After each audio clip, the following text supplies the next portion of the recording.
Avec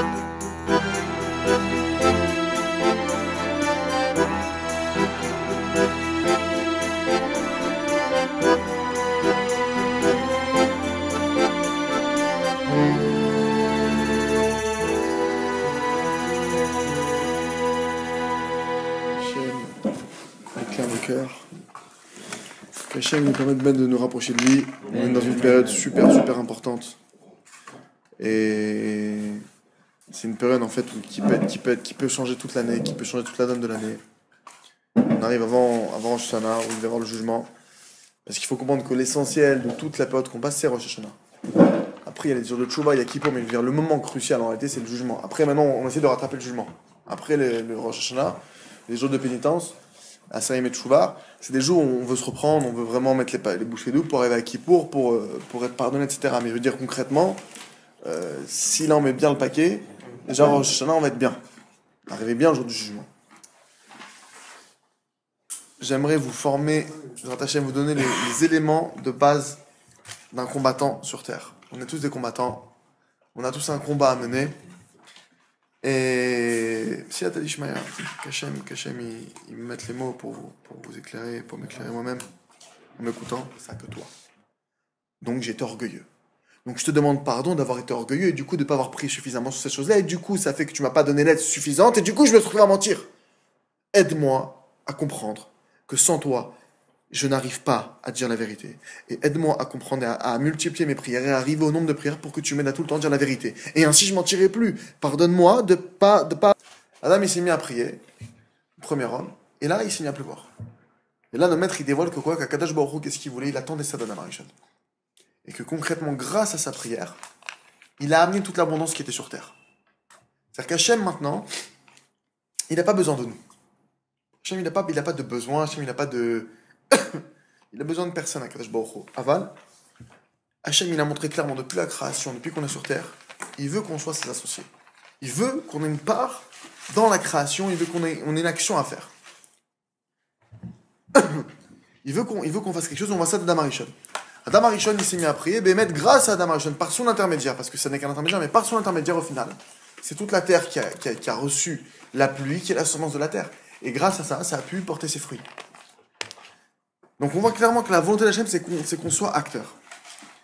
Maintenant, on ne sait pas tout le temps ce qu'il faut faire.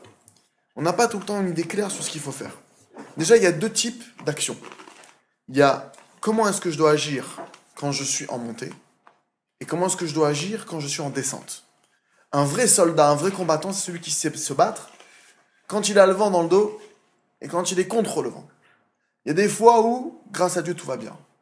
Grâce à Dieu, tout nous sourit, tout se passe bien, on avance, on a réussi des contrats qu'on voulait, on a le Shalom Bayit qu'on voulait, l'autre il a rencontré sa future fiancée, l'autre il va avoir un enfant, chacun il a un moment comme ça, où grâce à tout simplement ça va. Et donc là maintenant, ça c'est il y a un service à avoir. Mais il y a aussi des moments où ça va pas, où il y a une difficulté. Un vrai combattant, c'est celui qui sait combattre et qui sait ce qu'il doit faire aussi dans ces moments-là, sachant que le service qu'on attend de toi, au moment où ça va mal, c'est pas le même que quand ça va bien, forcément. Il faut apprendre à servir Dieu dans ces deux données-là. Parce que malheureusement, on voit qu'il y en a beaucoup qui savent servir Dieu quand ça leur sourit. Quand ils arrivent à se lever le matin, quand ils arrivent à aller prier comme il fait avec la Kavana, quand ils arrivent à étudier comme des lions. Mais dès qu'ils n'arrivent pas à faire ce qu'il faut, ils sont cassés, ils sont brisés en quatre, ils n'arrivent plus à servir Dieu, ils n'arrivent plus à rien faire, et pendant des jours et des nuits, ils restent enfermés à la maison, ils n'arrivent plus à prier, ils n'arrivent plus à rien faire. Il y a une taout, il y a une erreur là-dedans. Il y a une grande erreur. Et Bezrat Hashem, il faut déjà apprendre à servir Dieu dans les deux sens. Quand ça va bien, quand les choses elles vont bien, il faut prendre l'habitude. C'est des moments où quand tu sens que tu peux accélérer, des moments où tu sens que tu peux accélérer. Tu sens que là, tu es en descente, tu peux encore pousser les vitesses, il y a de la marge, la vitesse je suis pas limité. Il y a des moments où oui, il faut accélérer. Il faut pas perdre un instant. Il y a des moments où tu sens que ça va et là, c'est des moments où il faut que tu perdes aucun instant. Tu dois optimiser ton temps, tu dois vraiment chercher à attraper un maximum de choses. Tu dois prier. Par exemple, tu vas de chez toi à la synagogue, profite pour prier, parle avec Hachem. Tu arrives à la synagogue, tout de suite, tu perds pas de temps, tu mets tes tefillin, tu fais une prière avant, tu fais un télim, tu fais un truc, tu fais une petite étude, tu finis la tefila, tu grattes 5 minutes d'étude, après tu restes au cours. Tu grattes, tu fais un maximum, tu vas au travail. Chaque chose, tu sens que là, t'es dans une période où tu peux accélérer. Il faut que tu optimises au maximum. Il il faut que tu prennes un 100% et que tu demandes de l'aide à Hachem. Parce qu'il faut savoir, il faut être sûr d'une chose. On le voit depuis Adam Arishon. Hachem, ce qu'il veut, c'est nous donner toute l'abondance qui existe au monde. Il faut savoir que la première donnée qu'un homme il doit rentrer dans son cœur. Et c'est une donnée où aujourd'hui il y a une guerre sur ça. Mais cette donnée-là, elle est claire. Akadosh Baruch Hu, il nous aime tel qu'on est. Ça, c'est une première chose. Même le rachat, même le pire des pires, Hachem, il l'aime tel qu'il est. Bien sûr que Hachem, il veut qu'il s'améliore. Bien sûr qu'il veut qu'il fasse tchouva. Bien sûr qu'il veut qu'il s'arrange. Mais un père, il aime son fils tel qu'il est. C'est sûr qu'il aimerait maintenant que son fils il se fasse des meilleures choses, qu'il change sa voix, etc. Mais aimer son fils, il aime son fils. Il n'est pas en train de dire je l'aime ou je l'aime pas. Non, mon fils, je l'aime, quoi qu'il arrive, c'est mon fils, je peux rien y faire. Maintenant, je vais essayer de l'aider, mon fils, à avoir des bonnes midotes, à avoir des bonnes choses, à avoir des bons traits de caractère, à prendre les bonnes décisions, à travailler sur lui, etc. Alors, il faut être sûr d'une chose, c'est que si déjà un père de chair et de sang, il aime son fils de manière naturelle, Akadosh Baruch Hu, 1 milliard, 2 milliards de fois plus, il nous aime. Ça, c'est clair et net. C'est la première donnée avec laquelle un homme, il doit démarrer. Hachem, il t'aime, et il t'aime tel que tu es. Et Hachem, il faut que tu saches une chose. Hachem, il connaît mieux que toi tes propres défauts. Hachem, il connaît mieux que toi les choses sur lesquelles tu dois travailler. Hachem, il sait exactement là où tu te situes. Il sait exactement ce qui va pas chez toi. Donc, tu sais, des fois on se rend compte d'un défaut qu'on a et on est, oh là là, comment je vais faire avec ce défaut-là? Je me sens pas bien. Mais Hachem, il est au courant. Hachem, il sait déjà ce qu'il y a en toi. Hachem, il sait déjà, c'est lui qui t'a mis ce défaut. Et c'est lui qui a fait qu'il se réveille maintenant, le défaut. Et c'est lui qui active. Et c'est lui qui fait que t'as du mal à le travailler. C'est lui qui fait tout. Maintenant, il faut savoir que quand t'es en montée, il faut faire attention à une chose. C'est qu'Hachem, lui, ce qu'il voudrait dans l'idée, c'est que rien qu'on monte et qu'on monte. Qu'on fasse que s'élever. Hachem, c'est son but. Un père qui va prendre son fils dans sa société, son but c'est quoi? Au début il va le mettre à un petit poste pour qu'il se forme, mais l'idée c'est qu'il monte les échelons de fil en aiguille, jusqu'à ce qu'il arrive un jour à être sous-directeur et jusqu'à ce qu'un jour il puisse reprendre les rênes. Hachem il veut pareil avec nous, entre guillemets. On ne pourra pas prendre ses rênes à lui évidemment, mais il veut que nous aussi dans la création on soit associés avec lui, qu'on augmente dans nos fonctions. Tu vois que par exemple le Maharal de Prague, il est capable de créer un être. Le golem, pour ceux qui ont entendu parler de cette histoire. Maral de Prague, à l'époque, il a entendu qu'il allait y avoir un pogrom qui allait être fait à Prague. Il a fait un être d'argile. Il a créé un être d'argile il a fait lui-même. Il a écrit sur un parchemin un des noms de Dieu, un des noms spéciaux. Il l'a collé sur le front de cet être d'argile. Et cet être d'argile, il a pris vie. D'accord? On comprend pas. Donc là, c'est pas un petit associé d'Hachem, de Maral de Prague. C'est quand même un associé qui est capable, à son niveau, lui aussi, de recréer des choses. Des choses qui prennent vie, etc. Et c'est comme ça qu'il a sauvé la ville de Prague, enfin les Juifs de Prague à l'époque. Bref, il y a toute une histoire. Ça, c'est un des détails. On voit que c'est Moshe Rabbeinu qui a ouvert la mer. Hachem, il pouvait l'ouvrir tout seul. Pourquoi c'est Moshe qui doit tendre son bâton? Hachem, il veut qu'on soit associé. Il veut qu'on participe. Hachem, il veut qu'on soit associé au plus haut point. Si ce n'était à cause de nous, Hachem, il nous dévoilerait tout et on accédera à des niveaux extrêmement élevés.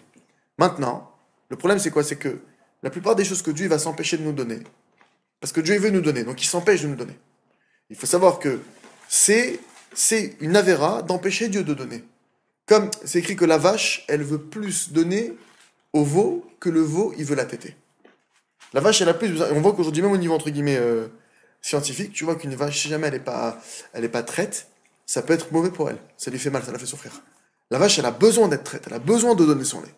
Entre guillemets, nos maîtres, ils donnent cette image avec Dieu que la manière que la vache, elle a plus envie de donner son lait que le veau de prendre son lait, Hachem, entre guillemets, il veut nous donner. Il veut vraiment nous donner. Alors, qu'est-ce qui va empêcher Hachem de nous donner? Qu'est-ce qui peut empêcher? Une chose claire et nette. Hachem, il veut nous donner, mais il veut pas nous faire du mal, chas v'shalom. S'il nous donne, c'est qu'il est sûr que ça va pas nous faire du mal. Ça veut dire quoi, nous faire du mal? Il est clair qu'il y a une chose sur cette terre qui nous éloigne de Dieu. C'est quoi? L'orgueil. Hachem, il sait que si maintenant je vais te donner une chose qui va faire que tu vas t'enorgueillir, que tu vas te prendre pour un autre, etc., alors cette chose-là, je vais pas te la donner parce que je sais que cette chose-là, elle va t'éloigner de moi. Et c'est ce qui fait que des fois, tu es en train de monter. Tu montes, et à un moment, dans ton ascension, tu oublies une chose. Tu oublies que c'est Dieu qui te fait monter. Et tu crois que c'est toi qui te fais monter. Ça peut être une fraction de seconde, ça peut être un tout petit peu. À ce moment-là, dégringolade. Hachem, il te fait chuter. Par exemple, quelqu'un, il se lève, 5 heures du matin, il va prier au Nes, les stirotes, il va au mikveh, il étudie. 1 jour, 2 jours, 3 jours, 4 jours, 5 jours, ça commence à devenir naturel pour lui. Il croit que c'est naturel. Il croit que c'est normal. C'est normal, on se lève à 5 heures du matin, on se couche à minuit, on se lève à 5 heures, on va au Net, on va au mikveh, on étudie, on prie 4 ans, après on va travailler, on revient, on réétudie. Ah, tu crois que ça vient de toi? Ok, pas de souci. Le lendemain matin, 11 heures du matin, il n'est pas levé. Dieu, il est en train de lui dire alors, qui c'est qui te lève? Est-ce que c'est toi ou c'est moi? Comme ça pour tout. Tu crois que l'argent c'est toi ou qui retire? Tu crois que le contrat c'est toi qui l'a signé ou qui te le retire? Il a 10 milliards de possibilités à Kadosh Baruch Hu de te montrer que c'est lui. Maintenant, c'est lui son but, c'est pas de te dire c'est moi. Lui, il voudrait te faire monter. Il voudrait que tu n'oublies pas que c'est lui, c'est tout. Je veux te faire monter au plus haut point. Juste n'oublie pas que c'est par moi que ça passe. Toi, tu n'es qu'un tuyau. Maintenant, moi, dans toi, qui est le tuyau, je veux tout mettre. J'ai envie de tout donner. Je veux mettre la plus grande abondance au monde qui existe. Dans la mesure où tu n'oublies pas que c'est toi le tuyau. Si tu crois que tu es le robinet, bah ça marche plus. Ok? Et on voit que Moshe Rabbeinu, c'est quoi sa particularité? Celui qui a reçu le plus. C'est celui qui était le plus grand de nos prophètes. Il faut être clair et net. Moshe Rabbeinu, c'est écrit qu'il a parlé paix à paix avec Akadosh Baruch Hu. Il a parlé bouche à bouche avec Hachem. C'est le plus haut niveau de prophétie qui ait jamais eu au monde et qui aura jamais. Plus personne ne pourra égaler Moshe Rabbeinu. Moshe Rabbeinu, c'est quoi sa particularité? Pourquoi est-ce qu'il a pu recevoir autant et plus que n'importe qui au monde en proximité avec Dieu, puisqu'il n'y a pas de plus grand bien au monde et de plus grand bonheur au monde et de plus grand cadeau que d'être proche de Dieu. Pourquoi il a mérité ça? Ve'aish Moshe Anav Mikol Adam. Parce que Moshe Rabbeinu, c'était l'homme le plus humble de tous les hommes. D'accord? Comme il était humble, comme lui, plus que personne, il savait qu'il était rien sans Dieu, alors Dieu, il a pu tout mettre. Il a pu tout donner. Il a donné la névoie, il a fait sortir les bénis Israël, il l'a monté, il arrivé à un truc de incroyable. Il arrivait jusqu'à la fin des temps, on va parler de lui. C'est grâce à lui, c'est lui qui a descendu la Torah. C'est lui qui, grâce à lui, que tout le projet divin il s'accomplit. Pourquoi? Parce qu'il s'est annulé complètement devant Kodesh Baruch Hu. C'est quoi s'annuler? C'est savoir que sans Dieu, j'ai rien. C'est savoir que sans Dieu, je peux rien faire. Il faut être clair une chose, c'est que dès que tu comprends que sans Dieu, t'es rien, alors en réalité, tu me dis, mais alors quoi, je suis rien, alors je vaux rien. C'est pas une question de dire que tu vaux rien. Oui, on vaut rien sans Dieu, c'est clair. Mais c'est de comprendre une chose, c'est que ça dépend pas de toi. Toi, t'es qu'un tuyau. Si tu crois que c'est à toi de créer la chose, alors t'es mal barré. Parce qu'un tuyau, ça n'a jamais arrivé qu'un tuyau, il te sorte de l'eau, il te sorte un coca, il te sorte quelque chose. Un tuyau, c'est un tuyau. Un robinet qui lui-même est rattaché à une source, lui, il peut faire quelque chose. Mais il a une source. D'accord? Maintenant, dès que tu comprends que t'es qu'un tuyau, et qu'il y a une source, et que maintenant toi tu veux t'attacher à ta source, alors dans ce cas-là, t'es plus limité au contraire. Pourquoi? Parce que maintenant, par exemple, tu vas me dire, mais attends, j'ai besoin de 10 000 euros, comment je vais faire en 2 jours pour avoir 10 000 euros? Mon travail, il me permet de gagner que 1 000 euros. Je dis, c'est vrai que toi, pour trouver 10 000 euros en 2 jours avec le travail que tu as, c'est impossible. Je suis d'accord avec toi. Mais qui a dit que c'était à toi de trouver cet argent? Tu dois demander à la source de tout l'argent du monde. Tu dois demander au banquier du monde, qui lui a tous les comptes du monde, lui, il va te donner. Si BM, tu dois recevoir cet argent en 2 jours, tu l'auras. Et comment c'est possible? Pour Dieu, rien n'est impossible. C'est vrai. Alors, dès qu'un homme, il comprend cette notion-là, comme Moshe Rabbeinu, alors Bémet, il peut tout recevoir. Et Moshe, c'est quoi la preuve qu'il a compris ça? C'est quoi la preuve nette, la preuve claire qu'on voit dans la Torah?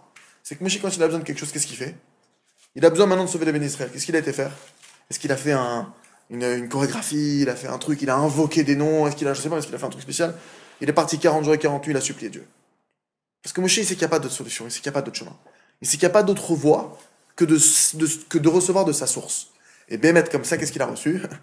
Grâce à lui, ça l'a ce on a été pardonné, on a reçu le Beth Amikdash, etc., etc. Même lui, quand il a prié aussi, il a prié pour rentrer en Israël, ça l'a permis de monter au mont Pisgah, bref, la Gemara en parle. Donc Moshe, c'est celui qui a compris qu'il était rien. Comment est-ce qu'il a compris qu'il était rien? Parce qu'il se tourne constamment vers Hachem. Il faut savoir qu'à l'époque, qu'est-ce qui s'était passé avec Korach? Je ne sais pas si vous vous en souvenez. Avec Korach, il s'est passé d'Avar, Gadol Venora. Il s'est passé une chose incroyable. Korach, il s'est opposé à Moshe Rabbeinu.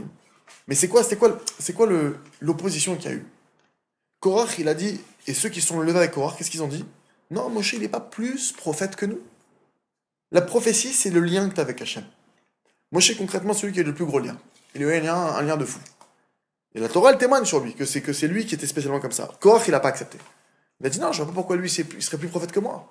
Moi aussi, je suis juif. Moi aussi, je suis kadosh. Moi aussi, j'ai de la Torah. Moi aussi, je suis un chacham. Moi aussi, je suis un prophète. Pourquoi lui, il serait un plus grand prophète que moi? Il n'a pas accepté ça.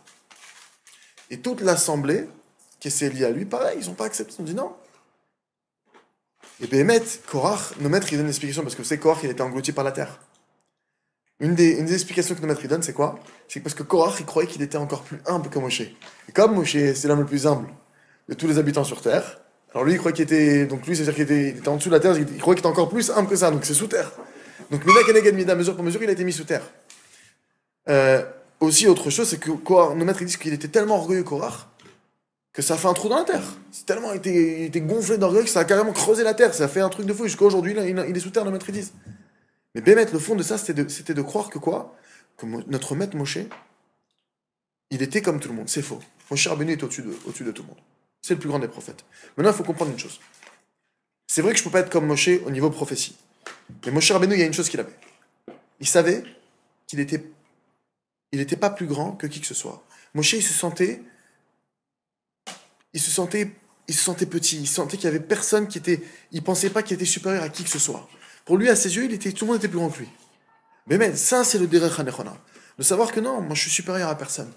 Et on voit ça clairement dans la lettre du Ramban. Le Ramban, quand il a dit à son fils, il a dit, quand tu verras un homme riche devant toi, bah, il était supérieur en richesse.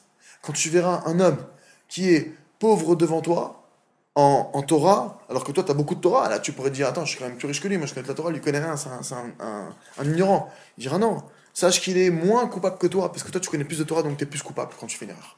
Lui, il est moins coupable que toi, parce qu'il connaît pas. Donc, il est moins accusable. Et en réalité, tu vois que le Ramban, il dit à son fils, tu dois trouver dans chaque situation en quoi la personne, elle t'est supérieure. Parce que ça n'existe pas de croire que tu es supérieur. Et ça, on apprend notre maître Moshe.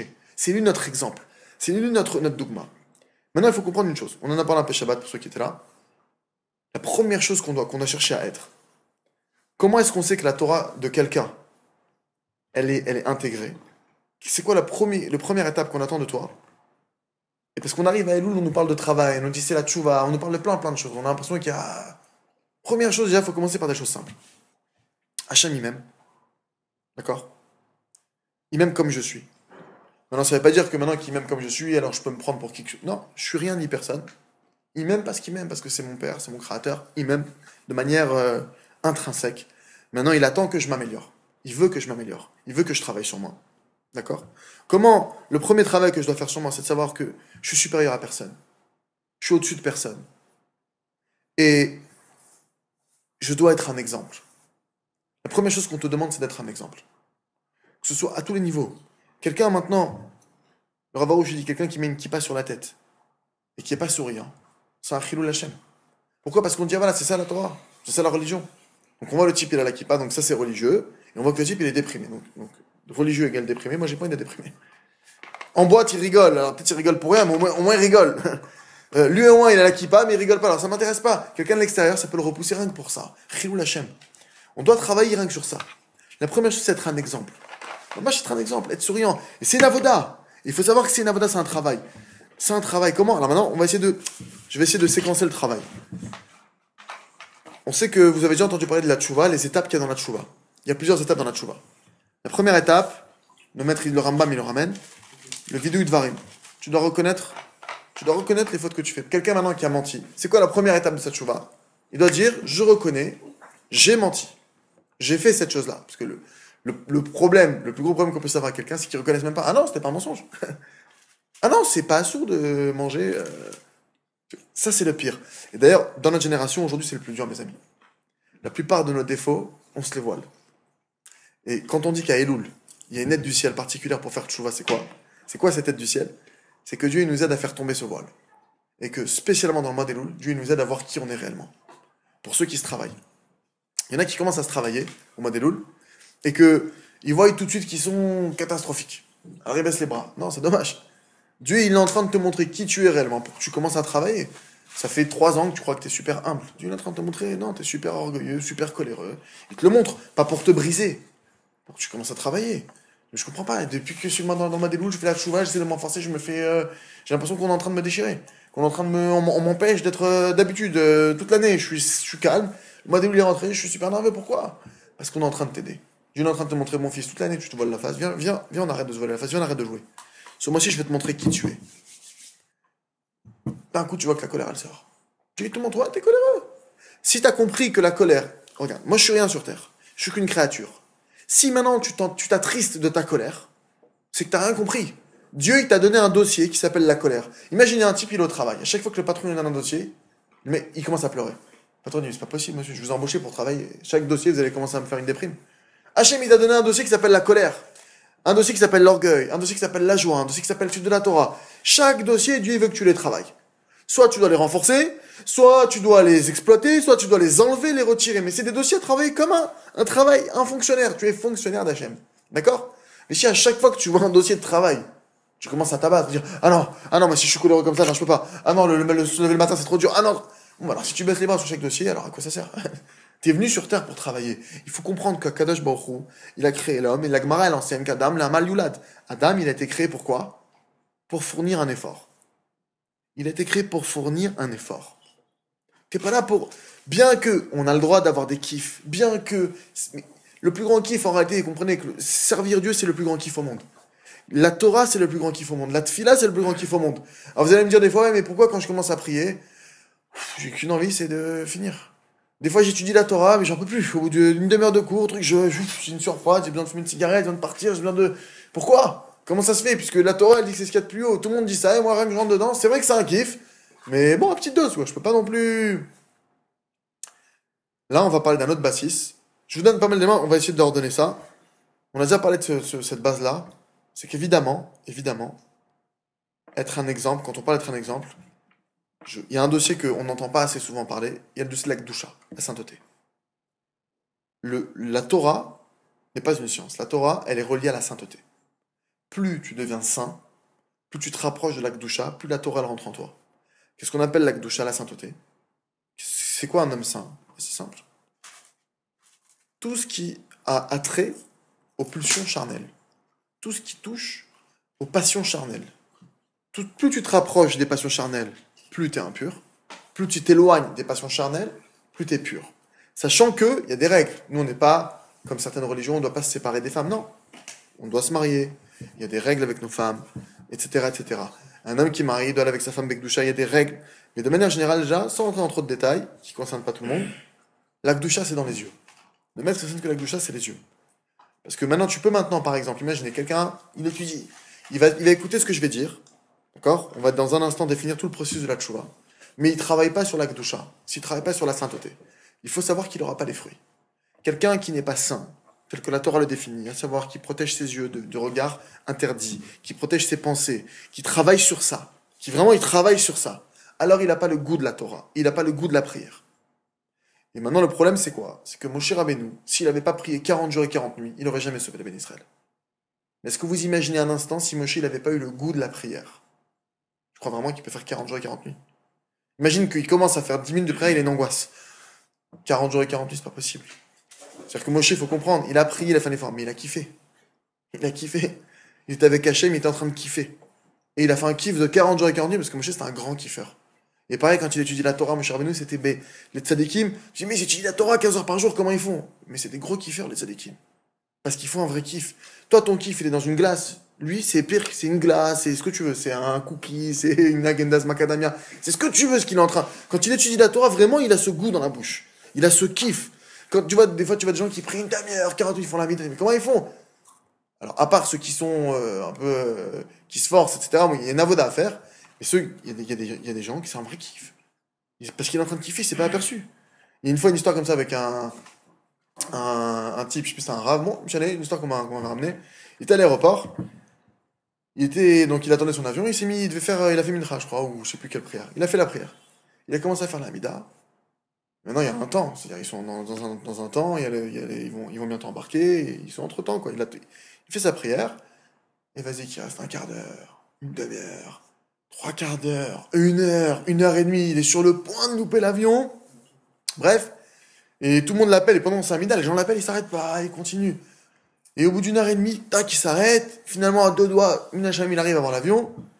Et son élève lui dit, mais je comprends pas. Ah, c'est abusé. Vous savez qu'il y a un avion à prendre, faut pas exagérer. Je veux bien que dans la vie de tous les jours, là, c'est spécial, il y a un avion à prendre, vous allez louper l'avion. Qu'est-ce que vous aurez gagné maintenant, que vous aurez loupé l'avion? Là, il leur a répondu, franchement, je pouvais pas m'arrêter.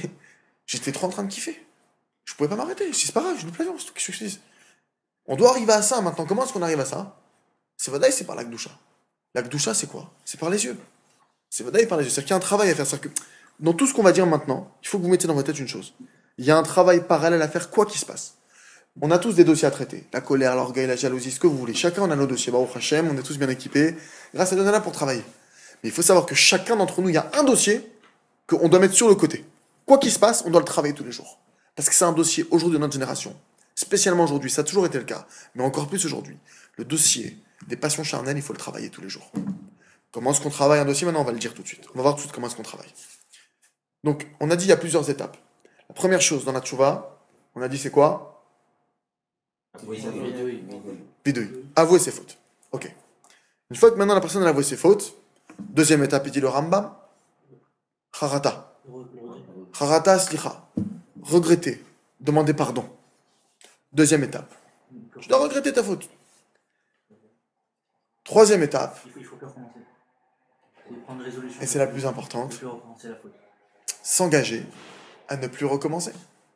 Maintenant, je vous pose une question. Vous avez peut-être dû voir, donc on a dit comme ça. Donc, le vidouille, number one.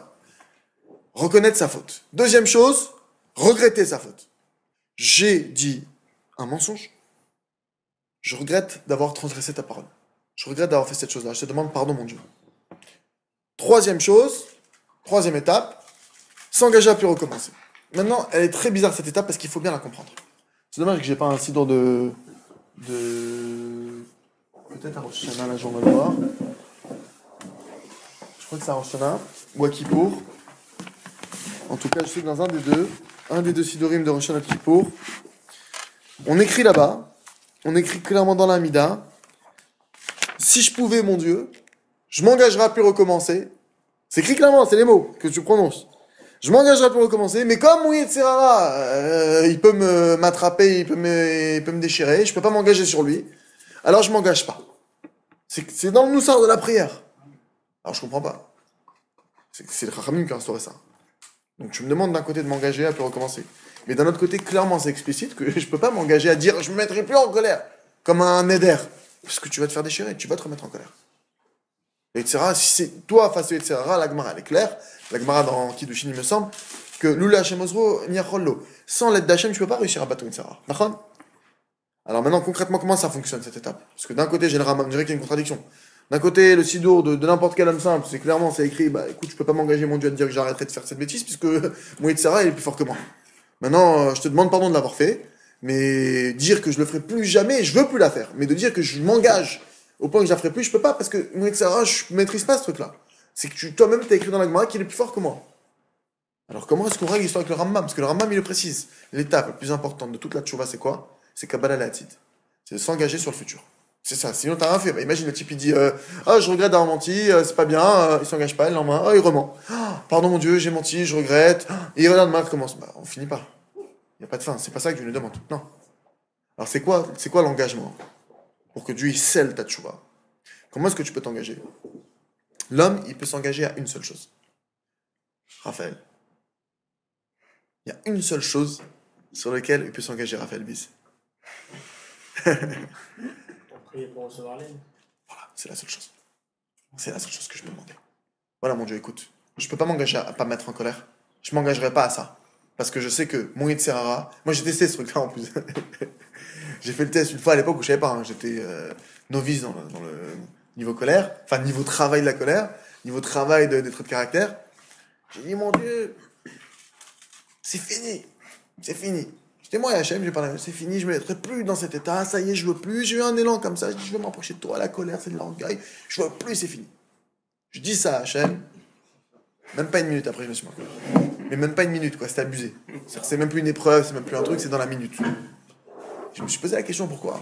Parce qu'en fait, en réalité, Dieu était en train de m'aider. Dieu m'a fait un cadeau. Il m'a dit, mon fils, tu veux plus te mettre en colère, t'as pas la bonne méthode. Dieu m'a montré en une minute, tu vas pas tenir. Une minute, t'as pas tenu. C'est que ta méthode. Imagine le type, il s'engage à vie à ne plus recommencer quelque chose, il tient pas une minute. C'est que la méthode, elle est pas bonne, il y a un problème. C'est que d'habitude, il tient un mois. Là, il s'est engagé, il tient une minute. Il y a un problème dans ta méthode. Revois le truc, ça marche pas. Et effectivement, il y a une méthode. Là où est-ce que tu peux t'engager, c'est quoi? Mon Dieu, c'est vrai que mon Yitzhara, il est plus fort que moi. Mais maintenant, moi, c'est vrai que je peux pas le battre. Moi, tout seul. Mais toi, tu peux le battre. Je peux m'engager à une seule chose. À prier tous les jours. Pour que tu m'aides à le battre. Parce que c'est sûr que si Dieu il m'aide à battre ma colère, je ne me mettrai plus en colère. Si Dieu il m'aide dans n'importe quel domaine qu'il soit, c'est sûr que je tomberai plus. De quelque manière que ce soit. Donc le seul engagement que je peux faire réellement aujourd'hui au mois des loups, quand vous devez tous les jours profiter de ces instants, vous devez faire prendre un moment à analyser vos actions tous les jours. N'attendez pas d'arriver la veille de Kippour, avec des sueurs froides, à vous dire je viens de passer un an et je suis peut-être à 4 ou 5 ou 6 milliards d'avérotes, et je vais essayer de tout repasser en revue. C'est impossible.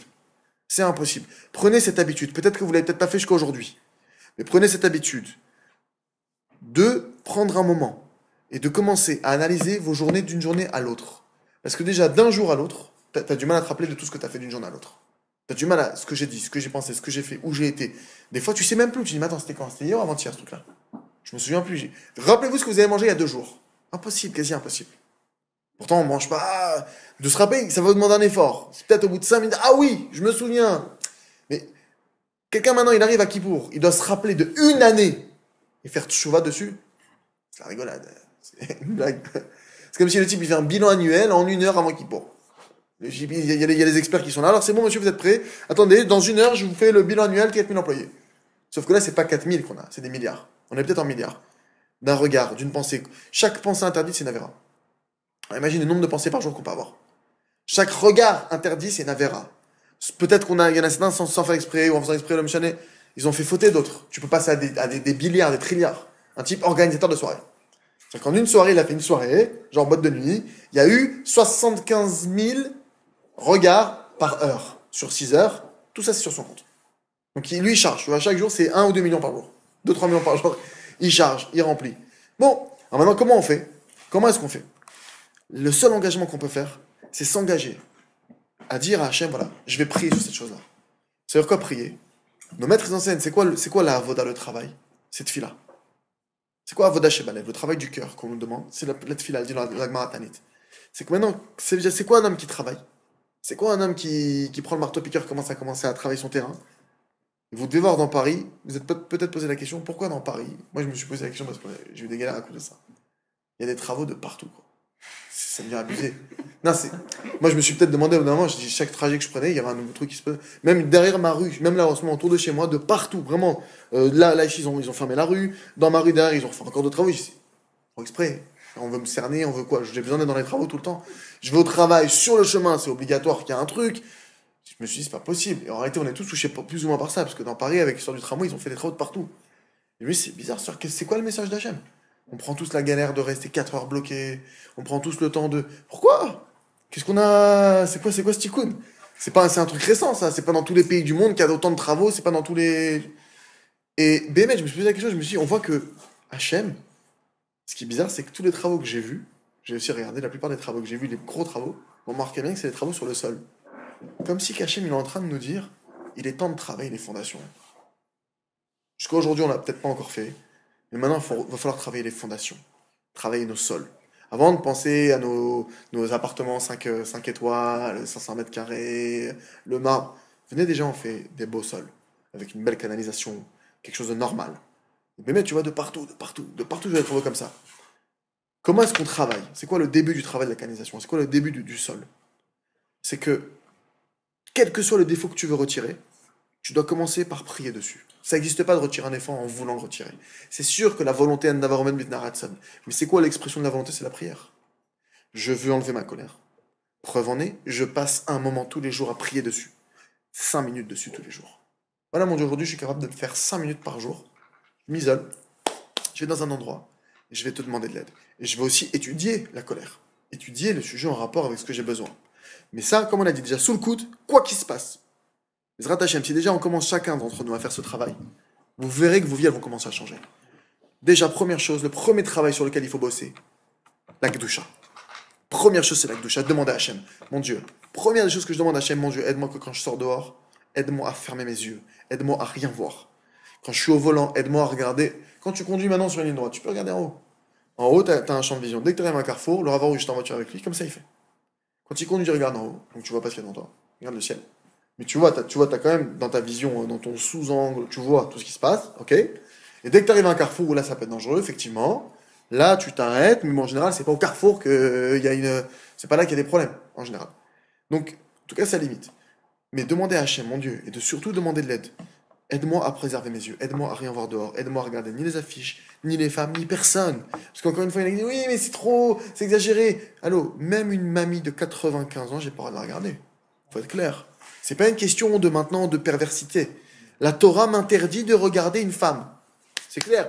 Ma propre femme, en période de nida, j'ai pas le droit de la regarder.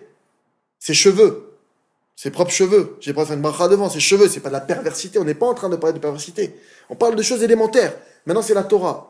Et il y a une autre base que je vais rentrer avec vous maintenant, puisqu'on est sur le sale. On voit que juste après la paracha de Korach, c'est quoi la paracha qui suit? Raphaël Bis? Chazak. Parachat Roukat. Nos maîtres ils demandent pourquoi juste après Korach, la paracha qui suit c'est Roukat. Roukat c'est quoi? C'est les lois immuables. Les autres Roukat, la Torah, voici les lois de la Torah, les lois immuables, les Roukim. Les lois qui sont inintelligibles, qu'on ne peut pas comprendre. C'est que la Torah elle te dit, sache qu'un des prérequis de toute la Torah, un des prérequis, c'est que tu marches pas avec ton intellect. Tu ne marches pas parce que tu comprends. La preuve, Korach, il était super logique. Les questions qu'il a posées à Moshe, à Korach, elles étaient extrêmement logiques. Il était devant Moshe, première question qu'il a posée à Korach. Moshe, je voulais savoir, s'il y a une maison remplie de Sefer Torah, est-ce que j'ai besoin de mettre une mezouza? Sachant que la mezouza, c'est un bout de ce qu'il y a dans la Torah. Moshe, il a dit oui. Quoi, c'est pas logique. J'ai 500 fois ce que tu vas me mettre là. Et je l'ai en original, en complet, en Torah. J'ai que des chiffres Torah. C'est ça qui va protéger ça? C'est pas logique. Il a dit aussi, si maintenant il faut mettre un fil bleu. Pourquoi? Pour distinguer, etc. Il dit, mais si maintenant tout mon vêtement il est bleu, j'ai besoin de rajouter un fil bleu, etc. Tout le vêtement maintenant il est bleu. C'est que des fils bleus. J'ai besoin de remettre quand même un fil bleu? En plus? J'ai dit oui. C'est pas logique. Juste après la Torah, elle met Chokat la Torah. La Torah n'est pas logique. Faut être clair. Ça va pas d'après mon cerveau. Vous savez pourquoi ça va pas d'après mon cerveau? Je vais vous dire pourquoi. C'est très simple. Mon cher Rabbeinu, lui, il a atteint des niveaux énormes. Et il a eu des dévoilements d'Hachem. Maintenant, pourquoi est-ce qu'il a atteint ces niveaux? Parce que Béhémet, il a fait un travail. Il a commencé, Moshe, on voit clairement que c'est celui qui sait, il sait prendre un dossier de A à Z. Il sait prendre le Vaudor, le pire dossier de l'humanité, il peut le prendre de A, il te le prend, il revient, c'est réglé. C'est même pas, il fait une pause, il dit bon les gars, j'ai commencé, laissez-moi un peu de temps, c'est pas évident. Hachem, comprenez, vous avez fait un truc quand même, c'était pas évident de faire ça le jour du mariage avec Hachem. Non, Moshe dit c'est bon, passez-moi le dossier. Le plus grand avocat de tous les temps, il dit Zohar. Il faut savoir une chose, un tzaddik, il a un esprit qui est pur. Un esprit qui est épuré de toute saleté, de toute mauvaise chose. C'est vadaï que la Torah déjà n'est pas logique. Mais encore plus pour quelqu'un maintenant qui n'a pas un esprit qui est assaini. Quelqu'un qui dans son esprit, il y a des mélanges de télé. Quelqu'un qui regarde la télé déjà. Comment tu veux préserver tes yeux? C'est impossible. C'est impossible, c'est impossible. C'est simplement, c'est comme si le type il dit, mon Dieu, aide-moi à pas me salir, et hop, il saute dans une flaque de boue. Minimum, déjà, saute pas dans la boue. Alors maintenant, après, chacun à son niveau. Celui qui, maintenant, il va dire, non, moi, la télé, je peux pas me l'enlever. Ok, alors, tu vas commencer après tous les jours, 5 minutes pour la télé. Non, j'ai pas fait ça. C'est pas grave, Michael. Tu vas prier sur ça. Encore une fois, il n'y a pas de problème.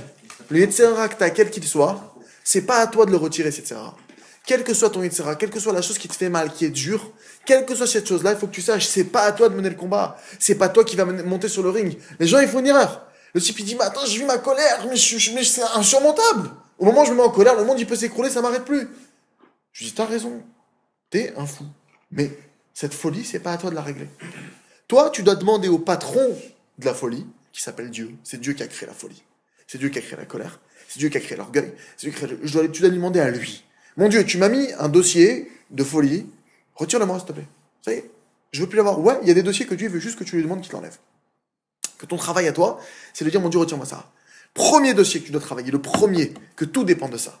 Que déjà, à la base, la Torah, elle n'est pas logique. Même quelqu'un qui va d'après les Choukim, si dans son esprit, l'esprit n'est pas kadosh, il n'est pas pur, alors même l'étude de la Torah qu'il va avoir, il va mal comprendre, etc.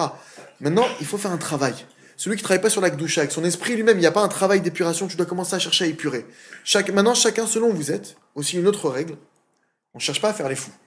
On ne passe pas d'un extrême à l'autre. Marche après marche. Il y a des escaliers à suivre. Par exemple, un type, il te dit, ah, moi je prie tous les jours pour plus jamais voir de femmes. Mais maintenant, tous les jours, le type, télé, internet, c'est impossible. Prie déjà pour arrêter la télé. Prie, voilà, mon Dieu, j'aimerais devenir kadosh, me rapprocher de l'Akdosha déjà, j'aimerais faire un pas vers toi dans ce sens. Parce que je sais que quand celui qui n'est pas kadosh, il perd son propre conseil. Regardez jusqu'où ça va. Tu n'es plus capable de te donner conseil à toi-même. Quand tu as une situation, tu n'arrives plus à trouver le chemin. Tu n'arrives plus à savoir comment t'en sortir. Tu n'arrives pas à avoir une clairvoyance dans les choses que tu dois entreprendre. T'as l'esprit brouillé. Ça peut créer de l'hyperactivité. Pourquoi? Parce que la semence de l'homme, d'où est-ce qu'elle vient? Du cerveau. Un homme qui a utilisé son cerveau, entre guillemets, à mauvais escient, qu'il a activé alors qu'il n'aurait pas dû l'activer, ça peut créer une hyperactivité maintenant au niveau du cerveau. Ça peut lui faire des troubles de l'ordre de la concentration, ça peut entraîner des choses. Tout ça parce que monsieur, il n'a pas fait. Mais maintenant, faire tchouva. Faire tchouva. Il y a aussi un des messages que je veux que vous ayez en tête. Hachem, il cherche à abattre personne. Celui qui est pas convaincu de ça. Celui qui n'est pas convaincu qu'Akadosh Baruch Hu, il veut uniquement me donner. Il veut uniquement me faire du bien. Il veut uniquement me renforcer. Il veut uniquement m'aider à avancer. Celui qui n'est pas convaincu de ça, il ne pourra pas faire tchouva. C'est impossible. Parce que le chemin de la tchouva, mes amis, il faut être clair et net. Le parcours du combattant ou la plus grande guerre que vous pouvez imaginer au monde, c'est de la rigolade. Faire une vraie tchouva, je parle. Vous n'imaginez pas. On nous parle très souvent des tzadikim, mais Baba Saleh, lui, Rav Traim, Baal Shem Tov. On nous parle d'eux. Vous n'imaginez pas les guerres qu'ils ont dû mener. Quand je dis vous n'imaginez pas, c'est vraiment. Je n'imagine pas, vous n'imaginez pas. On est de très loin à imaginer les combats par lesquels ils sont passés. Mais ils ont mené ces combats et ils sont arrivés à des niveaux très élevés. Donc, première chose, c'est qu'il y a un combat qui est très élevé à mener. Deuxième chose, ce combat, il est faisable. Bien que ce combat, c'est un truc qui n'est même pas imaginable. Il est faisable. Pourquoi est-ce qu'il est faisable? Parce que c'est pas à toi de mettre les gants. C'est pas toi qui va frapper Mike Tyson. C'est pas toi en personne. Parce que moi en personne, c'est sûr, c'est pas la peine. Je vais pas monter sur le ring pour me faire déchirer. Par contre, je connais quelqu'un que s'il monte sur le ring, Mike Tyson ne va pas tenir une seconde. Il s'appelle Akadosh Baruch Hu. Maintenant, pourquoi est-ce qu'Hachem il déciderait de se battre pour moi? Parce que je lui ai demandé. Il y a des règles. Maintenant, il y a aussi une émouna à avoir quand tu pries. Tu ne dois pas analyser ta prière. Et tu dois avoir la émouna que ce que j'ai demandé, c'est en chemin. Et tu dois comprendre qu'il y a un compte de prière. J'ai mis 1000 € de côté. Une maison, c'est combien? 200 000, 300 000, 400 000? Ok, j'ai mis 1000 € de côté. Je prie encore. 1000 € de côté encore. 1000 €, 1000 €, 1000 €. Viendra un moment où tu l'auras, tes 400 000. Viendra un moment où tu vas l'avoir, ton appart. Viendra un moment où tu vas payer ta dette. Mais ça veut dire quoi? Ça veut dire que maintenant, aujourd'hui, le type, il commence à travailler sur la colère. Notamment les femmes, par exemple. Il va commencer à travailler sur les femmes. Il va étudier le problème qui est lié à ça. Il y a des règles. Le Shulchan Aruch, il va étudier le Shulchan Aruch. Le Shulchan Aruch te dit, t'as pas le droit de profiter du petit dos d'une femme. Je mets un aiguilla, etc. Là, maintenant, attention, tout ce que je dis là, maintenant, je connais pas les niveaux respectifs de chacun. Chacun, il doit se mesurer par rapport à là où il doit regarder la prochaine marche. Il y en a pour qui la prochaine marche, c'est de toucher une femme vraiment, plus de faire la bise. Il y en a pour qui la prochaine marche, c'est faire 500 bises au lieu de 1000. Chacun, il doit se mesurer. Maintenant, c'est sûr qu'on doit tous arriver au même but. On est tous dans la même direction. Maintenant, il faut que chacun, quelqu'un maintenant qui n'a jamais fait de musculation, je ne demande pas de prendre l'haltère de 100 kilos. D'accord? Je ne connais pas vos niveaux musculaires. Celui qui a jamais fait de muscu, alors qu'il commence qu'il prenne que la barre. Et qu'il fasse 2-3 échauffements. Et demain, il refera 4-5. Celui qui a déjà pris la barre, alors mets 1 ou 2 kilos. Petit à petit, habitue-toi. Mais mais il faut savoir. D'accord? Que celui qui attrape le chemin qu'on va expliquer maintenant, Bémet, il fera tchouva. Ça prendra le temps que ça prendra. Mais il fera tchouva. Donc, Bémet, on a l'acte de chat d'un côté, ça c'est un truc, je vous le dis, dès aujourd'hui, travaillez sur ça parce que sans ça, vous vous fermez toutes les portes de la Torah. La Torah, elle est reliée à l'acte de chat. C'est pas comme si maintenant le type il est matheux, il apprend les maths, il comprend. La Torah, elle marche pas comme ça. Tu peux avoir une tête excellente. Moi, j'ai vu des cas comme ça. Il y en a, peut-être qu'on a vu. Il y en a d'autres qui ont vu. Moi, je sais qu'à l'époque, quand j'étais allé chez Vachar Chaya, il y a des types qui sont venus d'HEC. Des types de grosses écoles. C'est des tronches, des vraies tronches. C'est pas de la rigolade. C'est des vrais types. Aujourd'hui, dans le milieu, n'importe où, n'importe quelle société, c'est des types qu'on attrape tout de suite. Tu les mets devant une Gemara, rien. Tu les mets devant un truc, un gosse de 15 ans, il explique qu'il comprend rien. Un gosse de 14 ans, il peut expliquer, il comprend rien. Le raisonnement, le truc. Pourquoi? Parce que la Torah, elle est Kedosha. D'où est-ce qu'on voit ça de manière claire? On voit que Yosef, quand il arrive devant Pharaon, avec une langue de plus, Pharaon, il lui dit, apprends-moi. Apprends-moi l'hébreu. Parce que maintenant, le problème, c'est que le Pharaon, c'est celui qui connaît le plus de langues. Yosef, il connaissait une langue de plus que Pharaon. Donc c'était un problème pour Pharaon. Pharaon, il lui dit, apprends-moi une langue de plus. Il a essayé de lui apprendre l'hébreu. Pharaon, il n'a rien retenu. Le maître, il dit pourquoi? C'est connu que Pharaon était très dépravé. Donc la Torah, elle est rapport de ça. Plus tu vas devenir Kadosh, plus tu vas te rapprocher d'Hachem, plus la Torah elle va rentrer en toi, plus tu vas t'éloigner du goût illusoire, du goût imaginaire, du péché, des passions charnelles. Plus tu vas perdre ce goût, plus tu vas récupérer le goût de la Torah. Il y a une contrebalance. Plus tu as le goût de la Avera, moins tu as le goût du kiff, de la mitzvah. Moins tu as le goût de la Avera, plus tu récupères le goût de la mitzvah. Et ce qui fait que maintenant, par exemple, il y en a certains, ils étaient capables de regarder, je sais pas, 24 heures chrono, 24 heures d'affilée. Et ben, tu pourras faire pareil sur la Torah. Comme le Gaon de Vilna, comme le Maharal de Prague, comme des Géoné Olam qui ont C2, qui ne dormaient plus. Il y en a certains qui arrivent à un stade de 1 à 2 heures par nuit, il y en a presque même, j'ai entendu que certains ne dormaient plus. C'est arrivé à des niveaux. C'est faisable. C'est faisable. Mais maintenant, il y a un choix. Tu ne peux pas garder le kiff de 24 heures et il y a des choix à faire. Maintenant, et sachez que le choix que vous faites, c'est la rigolade. Comme si tu me dis maintenant, je choisis soit un bonbon, soit un lingot d'or. Mais le bonbon, il est tellement bon. Ouais, mais le lingot d'or quand même. Concrètement, c'est des choix comme ça. Il n'y a pas de commune mesure. C'est juste que les Tzara, ils nous embrouillent. Ils nous embrouillent avec ça. Et d'ailleurs, le Rav Ferrez, il ramenait, pour vous dire jusqu'où ça va, il ramenait que Achashverosh, à l'époque de Purim, il était arrivé, il s'est enivré, il en est devenu bête. Achashverosh, il représente les forces du mal. Achashverosh, ce qu'il a dit? Il a dit à Vashti, sa femme, il a dit, viens, et mets-toi toute nue devant mes invités. Il représente les forces du mal, il veut faire fauter le monde, il veut amener les gens à la débauche, etc. Sa femme, elle a dit, Vashti, elle a dit, non, tu sais bien, je peux pas faire ça. Et t'inquiète pas, je vais m'habiller, t'inquiète pas, je serai habillé le minimum, et un minimum. Je peux pas non plus en tant que... Il a dit non, il l'a fait tuer. Et là, nos maîtres, ils enseignent la référence, ils ramènent que là, il y a un sod. Vashti, elle était en train de dire à Achashverosh, t'as rien compris, parce lui, t'es un imbécile, t'es un débile, etc. Elle a dit, en quoi t'es débile? Tu sais très bien que nous, les forces du mal, nous, le monde du mensonge, c'est que du mensonge. Si maintenant, je viens complètement nu, les gens, ils vont voir qu'il n'y a rien. Je vais faire tomber personne. Comment est-ce que je fais tomber les gens? En leur faisant croire qu'il y a quelque chose. Je mets un minimum. J'emballe la chose, j'enveloppe, je présente bien, mais il n'y a rien dedans. Il n'y a rien, le type il a passé 24 heures, après 24 heures, qu'est-ce que t'as gagné? Rien. Tu viens de faire 24 heures de ta vie, 24 heures, c'est une formation le truc. Tu pourrais être ingénieur de quelque chose, tu pourrais être, je sais pas moi, serrurier, plombier, t'aurais pu faire une formation 24 heures. C'est dommage, qu'est-ce que t'as gagné? Rien.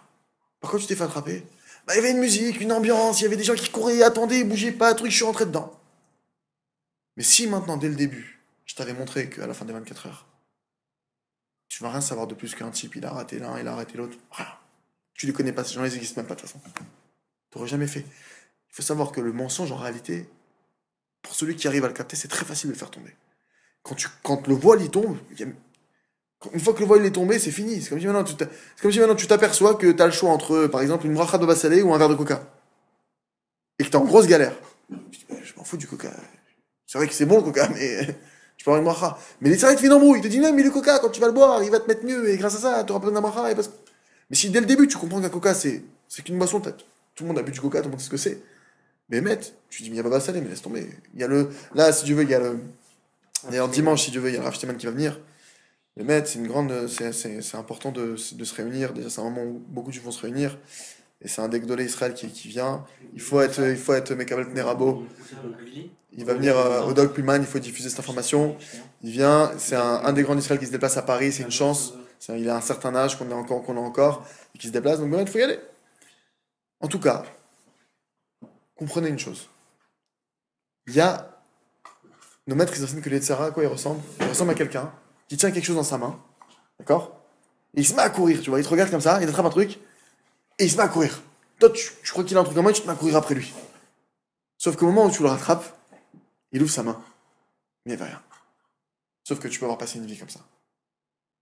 Bémet, comment est-ce qu'on fait tomber tout ça? Parce que maintenant, aujourd'hui, vous allez me dire, oui, mais moi, aujourd'hui, concrètement, dans le monde dans lequel je vis, je me fais happer. C'est comme ça. C'est vrai que ce que tu dis, je veux bien l'entendre, je veux bien le concevoir, mais concrètement, je ne vis pas cette dimension-là.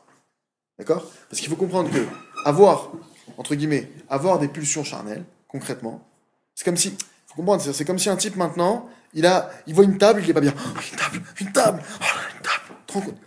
Concrètement, quelle différence entre une table et ça c'est de la matière, et ça c'est de la matière. Ok, c'est de la matière.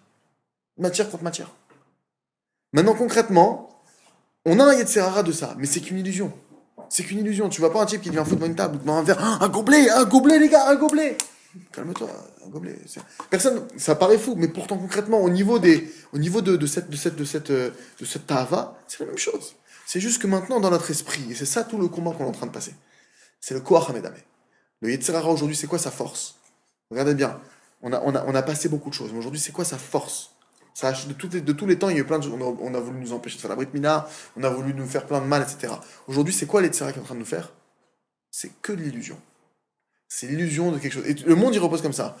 Internet. T'as l'impression, avec Internet, tu peux donner l'impression que t'as une société de 8000 employés. Mais non, t'as rien. C'est-à-dire que le type, il vient, t'existes même pas. Il n'y a qu'un ordi. Un ordi, le type, dans un studio. Mais t'as l'impression, quand tu vois le site Internet, c'est que du vent. La bourse, c'est quoi? Que du vent, que du vent. Pourquoi ça s'écroule la bourse? Parce qu'il n'y avait rien. Aujourd'hui, les banques, c'est pareil. De quoi on a peur? Le problème qu'on a aujourd'hui, c'est qu'ils ont tellement fait ça, c'est qu'on croit qu'on a 4 milliards, par exemple, mais qu'en réel, sur les comptes, il y a 10 000. Si chacun y réclame, il n'y a plus d'oseille. Donc maintenant, ce qui se passe, c'est quoi? C'est qu'on est dans un monde où on nous fait croire que dans une illusion d'eux. Et le Tsehara, il veut essayer de nous bouffer comme ça. C'est quoi, Hamedamé? Maintenant, comment est-ce que je fais tomber tout ça? Je demande à Hachem. C'est bien, je demande à Hachem. Et le premier quoi, Hamedamé, je dis, la première chose que je dois faire, ça revient à. Bémet, la première chose qu'on doit faire, c'est. Vous devez choisir entre la pilule bleue et la pilule rouge. Avant de parler du combat, tant que tu es dans le monde de l'illusion, il n'y a même plus de combat parce que tout est trahi, tout est difforme. C'est quoi prendre la pilule bleue? Commence à travailler avec Doucha. En travaillant avec Doucha déjà, tu es déjà en train de prendre la pilule bleue. Parce qu'une fois que tu commences à travailler avec Doucha, que tu récupères le goût de la Torah, que tu récupères le goût de la Tfila, et que petit à petit, tu commences à te rapprocher d'Hachem de manière authentique, et tu demandes d'Hachem, parce que tu te rapproches d'un vrai rapprochement. C'est quoi se rapprocher d'Hachem? Voilà mon Dieu. Tu connais mon Yetzirah. Chacun, il a un Yetzirah, on a tous des dosages différents, on a tous du Yetzirah. D'accord? L'autre, c'est 5% de colère, l'autre, c'est 100% de colère, l'autre, c'est 1% de trucs. Chacun. En tout cas, Hachem, il nous connaît. Voilà, Hachem, tu me connais. Aide-moi. Tu demandes à Hachem. Aide-moi à trouver les mots justes pour régler ce problème. Aide-moi à te parler. Aide-moi à multiplier mes prières. Aide-moi à avancer. Tous les jours. Aujourd'hui, je sais que je suis dans un monde où il y a l'illusion à ce que tu veux. Je vais pas passer du jour au lendemain, je fais une crêpe. Mon Dieu, s'il te plaît, aide-moi à prier tous les jours. Sur la Gdusha, d'Avarishon. La première tchouva qu'un juif de faire, parce qu'il faut savoir que c'est la racine de toutes nos fautes. Aujourd'hui, on sait que le Yetzirah des hommes, c'est quoi? C'est la débauche. C'est ça le Yetzirah de l'homme en principe. Si maintenant tu me dis, mais je connais un type, il a pas cette Yetzirah là, ok, c'est une exception et c'est peut-être un guigoul de femme. Mais a priori, un homme normal, c'est cette Yetzirah là qu'il a. Maintenant, après, il y a des degrés, il y a des proportions, etc. La première chose qu'un homme travaille, c'est ça. Et je précise, encore une fois, même de voir une mamie de 90 ans, je dois pas voir. On parle pas maintenant d'un truc, même une mamie de 90 ans, je dois pas la voir. Parce qu'aujourd'hui, même les mamies, elles s'habillent pas comme il faut. Je dois pas la voir. C'est pas une question. Je ne dois pas voir. Hachem, il te dit, voilà, tu as des yeux kadosh. Tu as la menorah. Nos maîtres, ils enseignent qu'on a déjà expliqué ça. La menorah, c'est quoi? La 7 branches. Les 7 branches, c'est quoi? C'est les 7 orifices. On a les oreilles, les yeux, les narines et la bouche. Il y a 7 orifices. La menorah, pour qu'elle éclaire, il faut que les lampes, elles soient propres. Pour qu'elles soient propres, il faut les nettoyer. Comment tu nettoies? Tu travailles. Première chose. Nos maîtres, ils enseignent que la première des choses que je dois travailler, c'est les yeux. Les yeux, c'est par là où rentre les Yetzirah. Tu travailles tes yeux. Tu travailles les yeux, les yeux, ils voient, le cœur, ils convoient. Ça crée des pensées, etc. En travaillant tes yeux, tu travailles le cœur, tu travailles la pensée, tu travailles tout. Travaille tes yeux. Une fois que tu vas travailler bien tes yeux, et tous les jours, et ça, je vous le dis clairement, ça, c'est un travail d'une vie. Ça veut dire quoi d'une vie? C'est pas au bout d'une vie que vous allez réussir. C'est-à-dire que ça, c'est un truc, c'est comme si tous les jours, tu as besoin de manger tous les jours. Tu as besoin de vitamines tous les jours. Ça, tu as besoin de travailler tout le jour de ta vie. Voilà, ça fait partie des choses que tous les jours, tu vas devoir prier sur ça. Pourquoi? Parce que ça, il faut une aide dans. Encore plus, imagine, déjà à l'époque, nos maîtres, ils priaient sur ça, grave de chez grave. Alors qu'à l'époque, une femme qui sortait, comme ça, avec on voyait son poignet, c'était déjà une femme de mauvaise mœurs. À l'époque. Quand tu vois le Shulchan, je te dis, c'est clair et net. Du temps de Rabbi Akiva, du temps de nos maîtres, ça n'existait pas, une femme qui sortait avec eux. Ça n'existait pas. Aujourd'hui, une femme qui sort habillée comme ça, c'est une ringarde. C'est une dépassée, c'est une bidon. Les femmes tissues aujourd'hui, elles ont honte, c'est elles qui ont honte. Genre, elles se sentent pas bien, oui, mais attends, comment je vais faire? J'en ai marre. Alors qu'au contraire, c'est elles qui reprennent la splendeur, celui qui se roule dans la boue, celui qui est là en train de faire, venez avec moi, on se roule tout. Et celui qui est costard, cravate, 3 pièces, celui-là, il dit, ouais, mais je suis pas bien là, je suis pas assez. Le monde, il est à l'envers, le monde, il est en train d'être à l'envers. Ce travail-là, vous devez le faire tous les jours. Et Bémet, si vous faites ce travail-là, le travail sur l'Akdoucha, Bémet, récupérer le corps de la Torah, le goût de la Torah, de pouvoir rester sur une étude, de pouvoir approfondir ton étude, de récupérer ton esprit, de récupérer ta concentration, de récupérer le goût de la prière. Si tu récupères le goût de la Torah, le goût de la prière, tu as tout gagné. C'est-à-dire que tu vas étudier la chose. Et comme on a déjà expliqué, c'est pas que le fait d'étudier encore une fois. Tu vas étudier déjà comme il faut. Après, derrière ça, tu vas prier comme il faut. Une fois que tu auras étudié et prié comme il faut, tu vas pouvoir acquérir. Viendra un moment, en multipliant, tu vas arriver à ton compte de prière. Donc, on revient un peu à ce qu'on a dit. Reconnaître sa faute. Demander pardon, regretter. Demander pardon, regretter aussi. Cette étape-là, on a expliqué la 3e étape, on va expliquer maintenant la 2e étape, bien que ce n'est pas dans l'ordre. Regretter et demander pardon, c'est quoi? C'est quoi que je regrette? Non pas que regretter et demander pardon, c'est quoi? Parce qu'il faut que ce soit émet. Mon Dieu, aide-moi à être émet. Aide-nous à tous être émet. Aide tout l'âme à être émet. De dire, mon Dieu, j'ai menti, c'est du mensonge. De dire, mon Dieu, j'ai volé, c'est du mensonge. C'est pas ça ma faute. C'est pas ça ta faute. Parce que d'un autre côté, c'est comme si maintenant comment expliquer? C'est comme si maintenant... Bon, c'est compliqué de trouver un exemple, mais c'est une conséquence. Quelqu'un qui ment, c'est une conséquence. Pourquoi c'est une conséquence? Si maintenant Dieu, il t'avait aidé, d'accord? Dieu, s'il t'avait aidé à ne pas mentir, est-ce que tu aurais pu mentir? Si Dieu maintenant, il t'avait obligé à dire la vérité, est-ce que tu aurais pu mentir? Impossible. Si t'as menti, c'est pour une seule raison. C'est que Dieu, il t'a pas aidé. C'est mathématique. Dieu, il t'aide, tu réussis. Dieu, il t'aide pas, tu rates. Dieu, il t'a pas aidé, donc t'as menti. Donc quand tu dis j'ai menti, et que tu crois que c'est ça ton erreur, non, c'est faux. Ton erreur, c'est pas ça. Ton erreur, c'est, mon Dieu, c'est vrai que j'ai menti, je regrette d'avoir menti. Mais ce que je regrette, c'est pas le mensonge. Je regrette le mensonge, je regrette la conséquence. Mais je dois remonter à la racine du problème. C'est quoi la racine de mon problème? J'ai menti parce que tu m'as pas aidé. Pourquoi tu m'as pas aidé? Parce que je te l'ai pas demandé. Parce que si je te l'avais demandé comme il fallait, tu me l'aurais donné. Pourquoi je t'ai pas demandé comme il fallait? Parce que quelque part, je croyais que j'avais pas besoin tant de ça que toi. Donc j'ai été orgueilleux. Donc je te demande pardon d'avoir été orgueilleux et du coup de ne pas avoir pris suffisamment sur ces choses-là. Et du coup, ça fait que tu m'as pas donné l'aide suffisante et du coup, je me retrouve à mentir. Aide-moi à comprendre que sans toi, je n'arrive pas à dire la vérité. Et aide-moi à comprendre et à multiplier mes prières et à arriver au nombre de prières pour que tu m'aides à tout le temps dire la vérité. Et ainsi, je mentirai plus. Pardonne-moi de pas avoir compris jusqu'où j'avais besoin de prier. Aide-moi à l'avenir. Je regrette de ne pas avoir prié plus, de ne pas avoir prié comme il fallait. Ça, c'est une vraie tchouva. Parce qu'en réalité, toutes les fois, c'est ça. Dieu, d'ailleurs, des fois, tu veux faire une bêtise, t'arrives pas. Ça arrive que tu peux faire une bêtise. Il n'arrive pas. Pourquoi? Parce que Dieu veut pas. Si Dieu veut pas, il n'y a pas. Alors pourquoi là, des fois, il veut? C'est pas qu'il veut, Chas v'shalom. C'est que Dieu, il voulait te réveiller aussi. Le type, maintenant, il est rempli de mensonges en lui-même. Il fait pas le travail. Si Dieu, maintenant, il fait que jamais il mente. Alors jamais il va se dire, je suis un menteur. Donc jamais il va travailler son mensonge. Donc jamais il va retirer le mensonge de son cœur. Parce qu'encore une fois, tu peux paraître à l'extérieur parfait, mais ce qui compte, c'est l'intérieur. C'est écrit dans la Gemara clairement que Rachamanali Babae, Hachem, il veut ton cœur. Hachem, il veut pas un type maintenant extérieurement tip top, la belle voiture, la coupe, le truc, l'appart. Et concrètement, c'est un type qui est complètement dégoûtant de l'intérieur. Non, Hachem, il te dit, je veux que Toho Kebaro. Je veux que ton intérieur il soit comme ton extérieur. Un Talmid Chacham, il est Toho Kebaro. Un sage de la Torah, il est intérieur-extérieur. Intérieur cuir, extérieur truc. C'est les deux, c'est pas genre extérieur métallisé, toute option, et tu rentres dedans, tu dis oula, il n'y a pas de volant, c'est quoi cette histoire? Chou. C'est pas ça qu'Hachem il veut, ni l'inverse, Hachem il veut les deux. Toho Kebaro. Maintenant, ce travail-là, c'est pour ça qu'Hachem, des fois, quand quelqu'un maintenant, il pense qu'il est calme, Dieu voit qu'il est coléreux, alors il lui crée une colère. Ah quoi, Dieu il veut que je me mette en colère, c'est assourd. Non, Dieu veut pas que tu te mettes en colère. Mais Dieu veut que tu travailles ta colère. Donc il t'a mis dans une situation de colère pour que tu t'éveilles et que tu comprennes que tu dois travailler ce domaine-là. Ok. Maintenant, je voudrais voir un point avec vous, un point qui est essentiel. Donc on a dit être un exemple. Être un exemple, pour être un exemple, alors il faut commencer à travailler sur soi. Hachem, il ne te demande pas de travailler sur tout. Tu prends point par point. Non, il faut être clair et net. Tu veux avoir un travail qui est conséquent, un minimum, c'est sûr que chaque chose que vous pourrez faire tous les jours, chaque chose que vous pourrez, chaque prière que vous pouvez rajouter chaque jour dans votre amida, dans la route, un élément plus, pour changer une mida, de demander à Dieu, même une seconde, mon Dieu, aide-moi à enlever ma colère, même une seconde, c'est sûr que c'est bénéfique.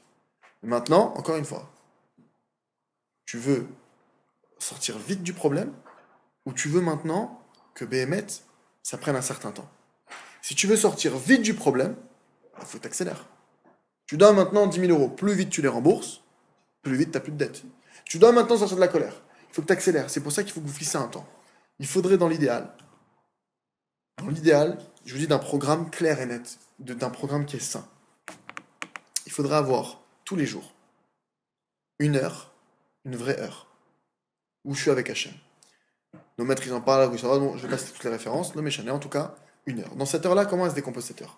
La première chose, la première racine de tout l'exil, c'est quoi? C'est l'orgueil, mais c'est quoi précisément? C'est l'ingratitude. Aujourd'hui, sachez qu'on est tous en exil à cause de l'ingratitude. D'où les méraglim. les bénis Israël, quand les Meraglim ils sont sortis, ils ont été visiter Israël, ils sont revenus. Qu'est-ce qu'ils ont dit les explorateurs? Ils ont dit Israël, c'est une terre de fous, des psychopathes, la parnassa là-bas, c'est impossible et tout. On dirait que c'est les trucs d'aujourd'hui. Non, la parnassa en Israël, c'est compliqué. Tu crois, en France, c'est possible. Non, j'ai trop peur pour la parnassa. Comment je rencontre qui me dit ça? Bref, Bémet, tu vois qu'à la fin des temps, notre épreuve, c'est la Emouna au final. C'est la Emouna parce que celui qui ne doit pas avoir de problème de parnassa, il n'en aura pas. Et celui qui doit avoir des problèmes de parnassa, il en aura. Peu importe où il sera.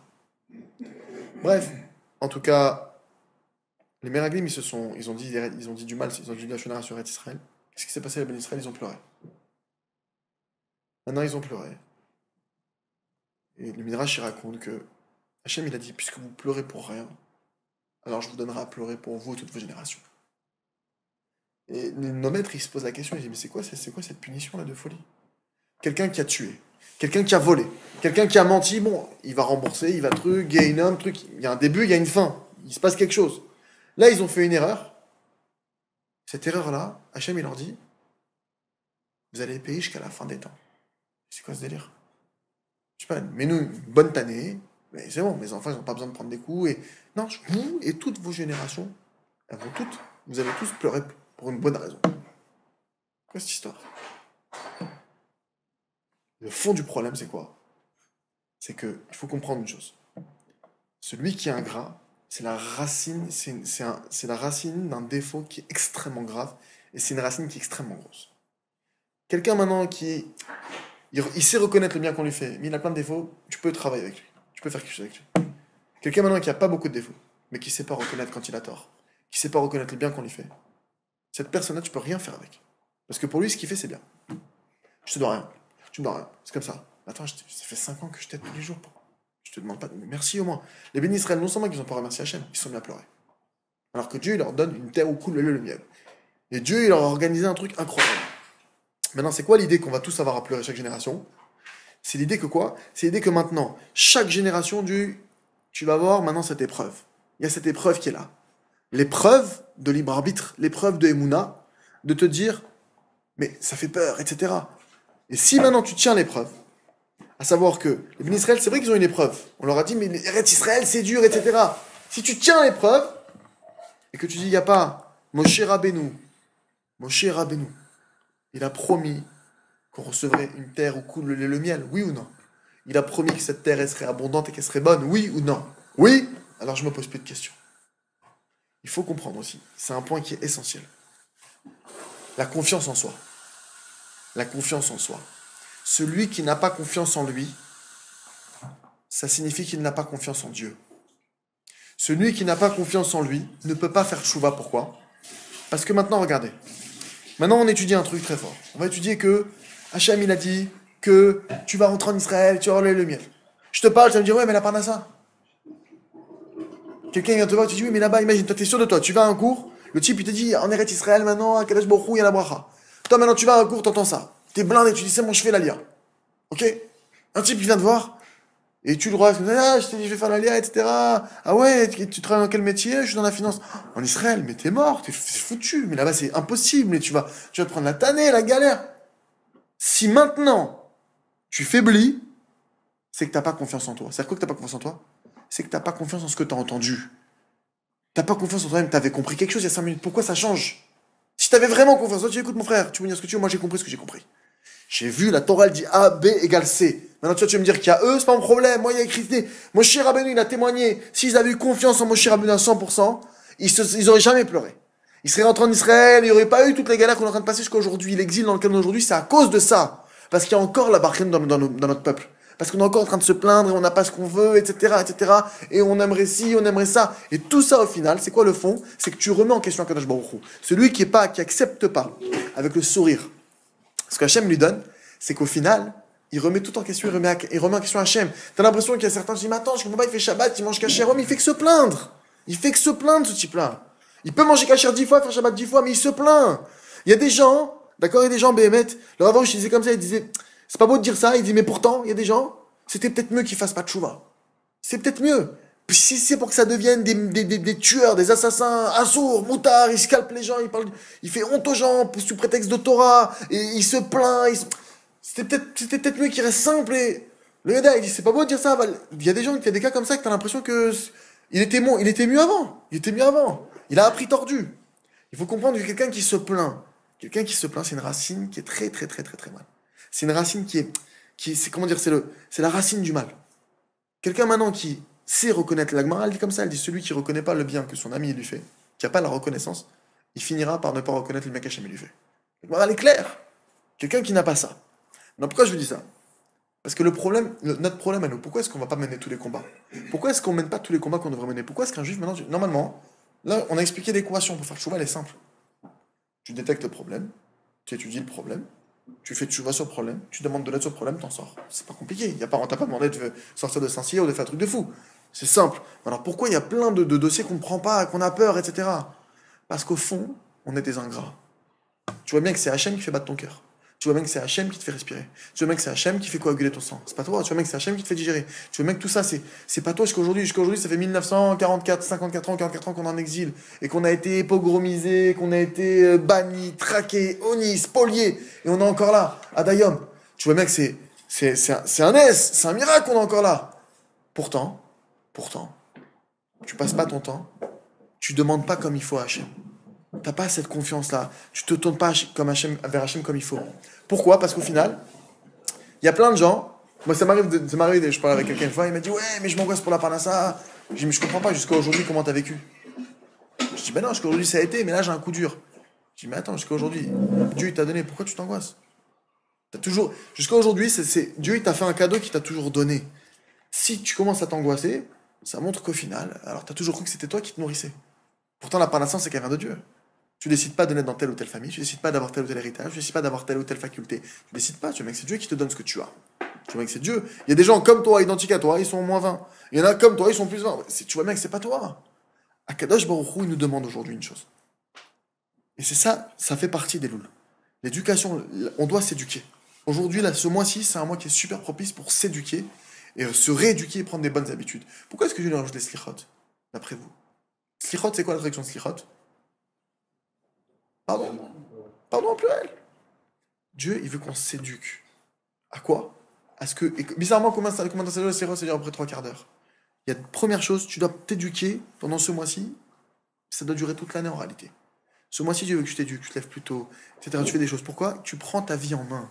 Tu te réveilles, tu sors de ton sommeil spirituel. C'est quoi se réveiller? Première chose, je remercie Dieu tous les jours. Je prends un moment, je prends 10 minutes par jour. Je remercie pour tout. Merci que des chaussures, c'est évident d'avoir des chaussures, non? Ta voiture, c'est évident qu'il y a une voiture, non? Tu remercies que tu as de l'essence, tu remercies que tout. Merci mon Dieu qu'il y a une table, merci mon Dieu qu'il y a un lit, merci mon Dieu qu'il y a une veste qui me tient chaud, merci mon Dieu que j'ai une kippa, merci mon Dieu que j'ai des livres, merci mon Dieu que j'ai des yeux qui me permettent de voir, des oreilles qui me permettent d'entendre. Merci, chaque jour, je remercie. Et je demande à Hachem, mon Dieu, je t'en supplie, préserve-moi et protège-moi du défaut de l'ingratitude, du yetzera de l'ingratitude. Parce que dès que tu dis j'en ai marre, dès que tu dis c'est dur, j'en peux plus, dès que tu es dans ce registre, c'est que déjà tu es ingrat. Et Dieu sait que on tombe très facilement là-dedans. Alors c'est pour ça qu'il faut s'éduquer autrement. Pourquoi est-ce que tu vois le mal? Parce que tu vois pas assez le bien. Facile. C'est vrai qu'il y a une tâche là. C'est vrai, oui, t'as un défaut, oui, t'as un problème, oui. Mais pourquoi tu vois la tâche sur le mur blanc? Vois qu'il y a un mur blanc et la tâche elle te paraîtra petite. Mais si tu vois que la tâche, effectivement, là tu dis, ah, une tâche, comment je vais faire? Je sais pas, oh, détends-toi, calme-toi. Il y a beaucoup d'autres choses. T'as la santé, t'as la famille, t'as ci, t'as ça, il y a plein de choses que Dieu te donne. Hein, quand on regarde déjà, hein, comment on est sur nous, déjà, on a déjà, entre tous nos habits, et les choses, et la montre, et le portable, et le téléphone, et les écouteurs, et le livre, et la kippa, et les lunettes, et le truc, déjà rien que sur ça, ça va te prendre 2-3 minutes déjà à remercier sur ce que t'as sur toi. Sans compter sur ce qu'il t'a donné hier. Rien que si tu fais sur aujourd'hui, sur ce qu'il t'a donné, rien qu'aujourd'hui, Hachem, tu peux remercier sur plusieurs jours d'affilée. T'es en bonne santé.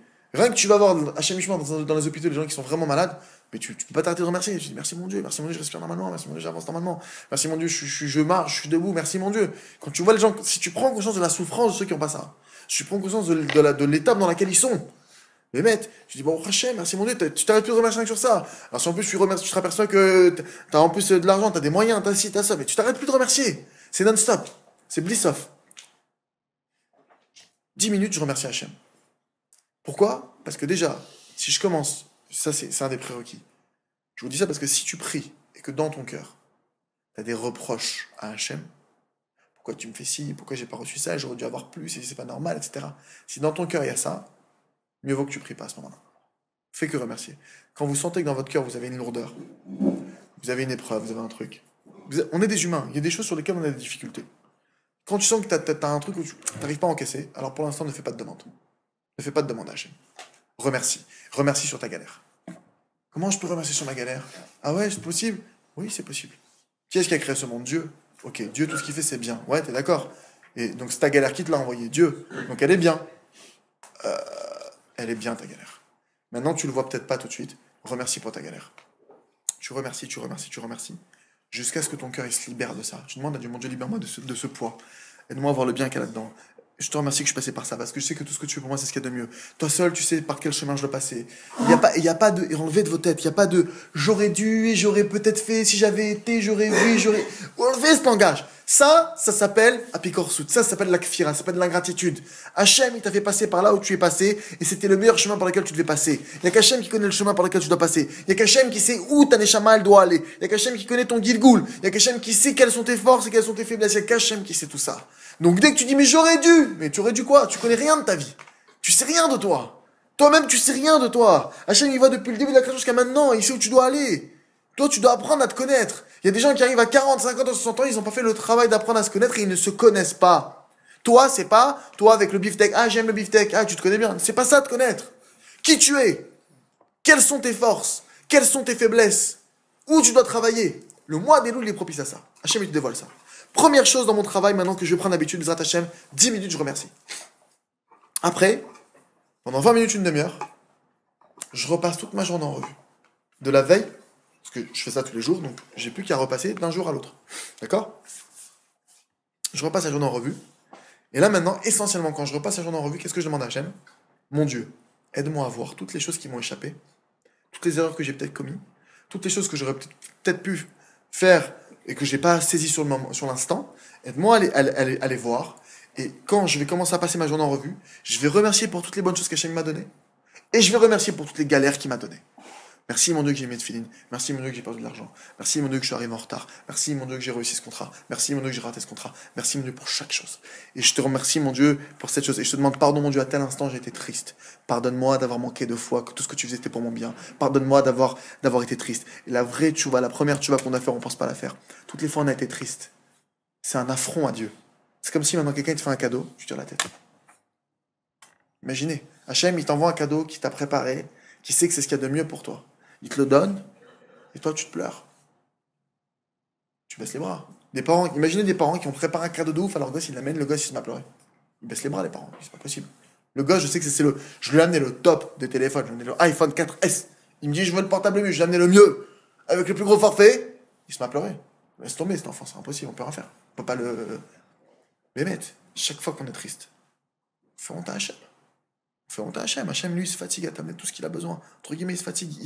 Il a acheminé jusqu'à toi l'élément qui va t'aider à parfaire ta vie, à arriver à ton but. Toi, t'as pas vu ce qu'il fallait faire. Toi, t'as pas fait ce qu'il fallait faire. Toi, c'est écrit Ata tzadik al kol ha'balai. Toi, tu es juste sur tout ce que tu fais. Vanir shati, c'est moi qui ai fauté. C'est pas Hachem qui faute. Hachem, il faute pas. Oui, mais pourquoi? Et tu dois remercier. T'arrives pas à avoir d'enfant, remercie. T'arrives pas à trouver un travail, remercie. Et remercier, pardonne-moi mon Dieu d'avoir été triste sur ce domaine, aide-moi à te remercier jusqu'au bout, parce que je sais que ce que tu fais c'est pour le bien, même si je le comprends pas, même si j'arrive pas à le comprendre, même si je le conçois pas, je sais que ce que tu fais c'est pour le bien. Aide-moi mon Dieu, je t'en prie à le vivre et à avoir un Lev Shalem. Une fois que tu as un Lev Shalem, tu repasses toute ta journée en revue. Tu repasses tout Bemouna. Une fois que tu as pris, tu as repassé toute ta journée, tu as remercié. Tu as fait ton bilan. Tu as tout revu en revue pendant une demi-heure. Maintenant, tu prends une demi-heure. Une demi-heure où tu travailles sur un sujet. Premier sujet qu'on va travailler, Gdusha. Gdusha. Une demi-heure sur la Gdusha. Tu commences à travailler sur ça. Il faut savoir, c'est écrit dans Maîtrise ancienne que celui qui devient Kadosh, qu'est-ce qu'il gagne? Il gagne Arichut Yamim, il gagne la longévité. De quelle longévité il parle? Arichut, allongement, Yamim, des jours. Tu peux faire des fois, en un mois, le travail d'un type de 2 jours. Et des fois, tu peux faire en une journée le travail d'un type en un mois. De quoi ça dépend? Des fois, tu le vois. Tu vois que tu as une bracha dans le temps. Tu as réussi à faire plein de trucs alors qu'hier, la même journée, tu as fait pareil, tu n'as pas réussi à faire le quart. Et vice-versa. Comment ça fonctionne? c'est la Gdusha. Tu vas commencer à pouvoir faire plus, travailler plus, étudier plus, prier plus, par le simple fait que tu deviens Kadosh. Après, maintenant, moi, je lui donne la Gdusha. Maintenant, celui qui ne sent pas de faire une demi-heure, 5 minutes. Mais il faut travailler sur ce sujet, quoi qu'il se passe, Mikal Makom. De travailler sur la Gdusha.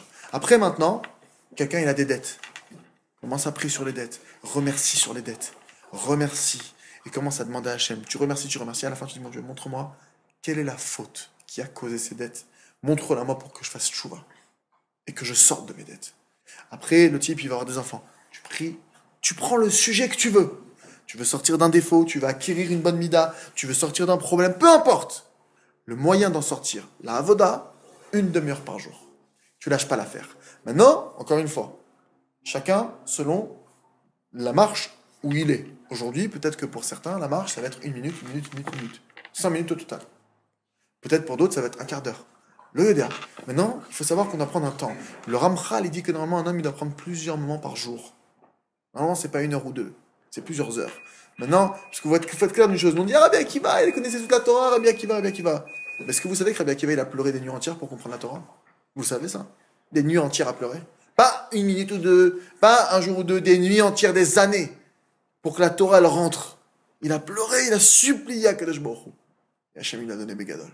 Au point que c'est écrit que quand il n'était pas là, le Beth Midrash, il disait, on ne peut plus trancher la lara, sans Rabbi Akiva. Pourquoi il a mérité autant? Parce qu'il a demandé. Il a demandé beaucoup. Normal. Il faut comprendre une chose. Un enfant qui veut se servir tout seul, c'est dommage pour lui, il a des petites mains. Il va se servir, mais c'est un petit peu quand il se sert. Mais un enfant qui est intelligent, il va demander à son père, papa, toi, s'il te plaît, qui a des grandes mains, serre-moi. Là, tu reçois beaucoup plus. Béhémet. Donc, après, on a un travail à faire sur un point. Là, le mois d'Elul, c'est un mois où on peut prendre des bonnes dispositions. 10 minutes de remerciement. 20 minutes, une demi-heure, je revois ma journée. Le Zohar, il enseigne que celui qui fait ça tous les jours, qui se juge, je me juge pendant cette demi-heure aussi. Je te remercie que j'ai mis de filines. Mais je sais que j'ai pas eu tout le temps la kavana. Aide-moi à me concentrer mieux. J'ai pas été forcément concentré. J'ai pensé à d'autres choses.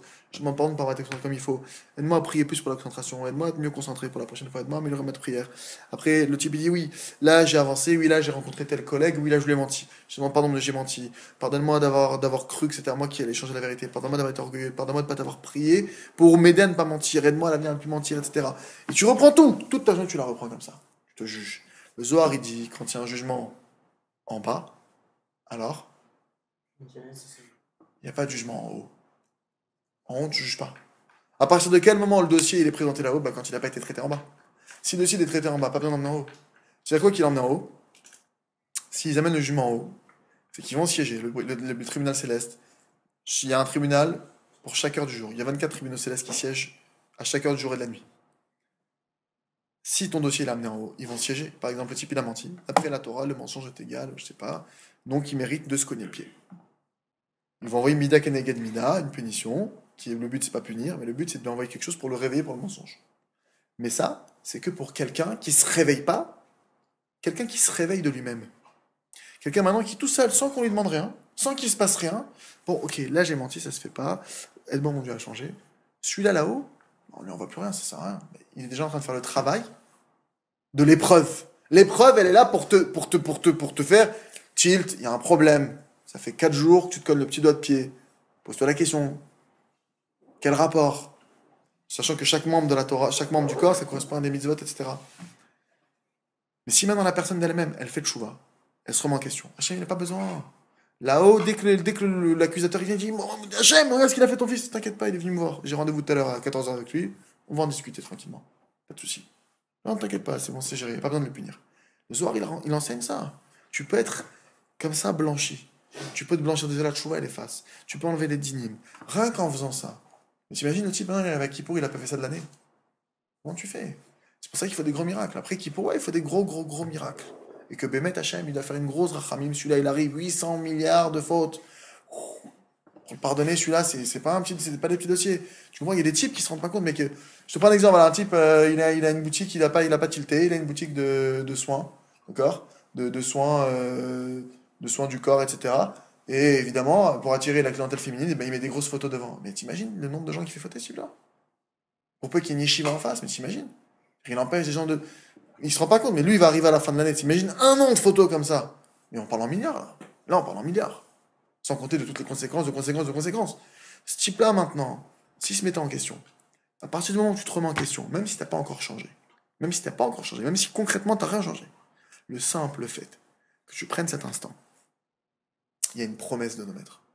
Il n'y a plus aucun dîme qui pèse sur toi, il n'y a plus aucune accusation sur toi, et il y a une promesse que tu vas arriver à ton tikkun, tu vas arriver à changer, tu vas arriver à faire tchouva, par le simple fait que maintenant, tu prennes cet instant. Et spécialement, un qui est très connu dans ce domaine, Rabbi Nachman. Rabbi Nachman, il a enseigné que, il y a une lettre de lui où il dit clairement que tout celui qui prend cette heure, même s'il n'arrive pas à parler avec Dieu, qui prend une heure, il dit spécialement une heure. Maintenant, après chacun, il doit arriver à une heure. Maintenant, lat. C'est écrit que les chassidim arishonim, ils faisaient une heure avant la prière, une heure après la prière. Donc, je ne vous ai pas dit de faire 3 heures par jour. En fait, 9 heures, puisque 3 heures le matin, 3 heures mitra, 3 heures avec, ça ferait 9 heures. Bon, parce que l'Agmara après, il dit comment tu travailles ça. Donc, on ne va pas parler de ça, on va dire une heure dans la journée. Maintenant, peut-être que certains, pour commencer, ils feront une demi-heure, une demi-heure. Peut-être que certains, ils feront un quart d'heure, un quart d'heure.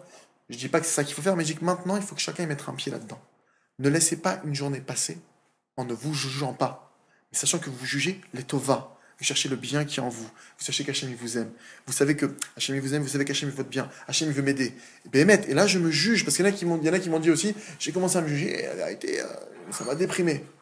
Parce que j'ai commencé à avoir mes fautes, et mes avérotes, et mes trucs, et mes défauts. Mais encore une fois, Hachem, il t'aime. Hachem, il veut ton bien. Et tes défauts, c'est pas à toi de les travailler, c'est à toi de demander à Dieu qu'il vienne et qu'il envoie le marteau-piqueur pour travailler. Et toi, tu dois demander tous les jours. Tous les jours, tous les jours, tous les jours. Et le fait que tu vas travailler une demi-heure sur ce sujet, une demi-heure, à quoi ça ressemble une demi-heure? Imaginez un type, il est en plein champ de bataille, il y a un combat. Si tous les jours, parce qu'il y a un autre qui te sert quand tu commences à prier, d'accord?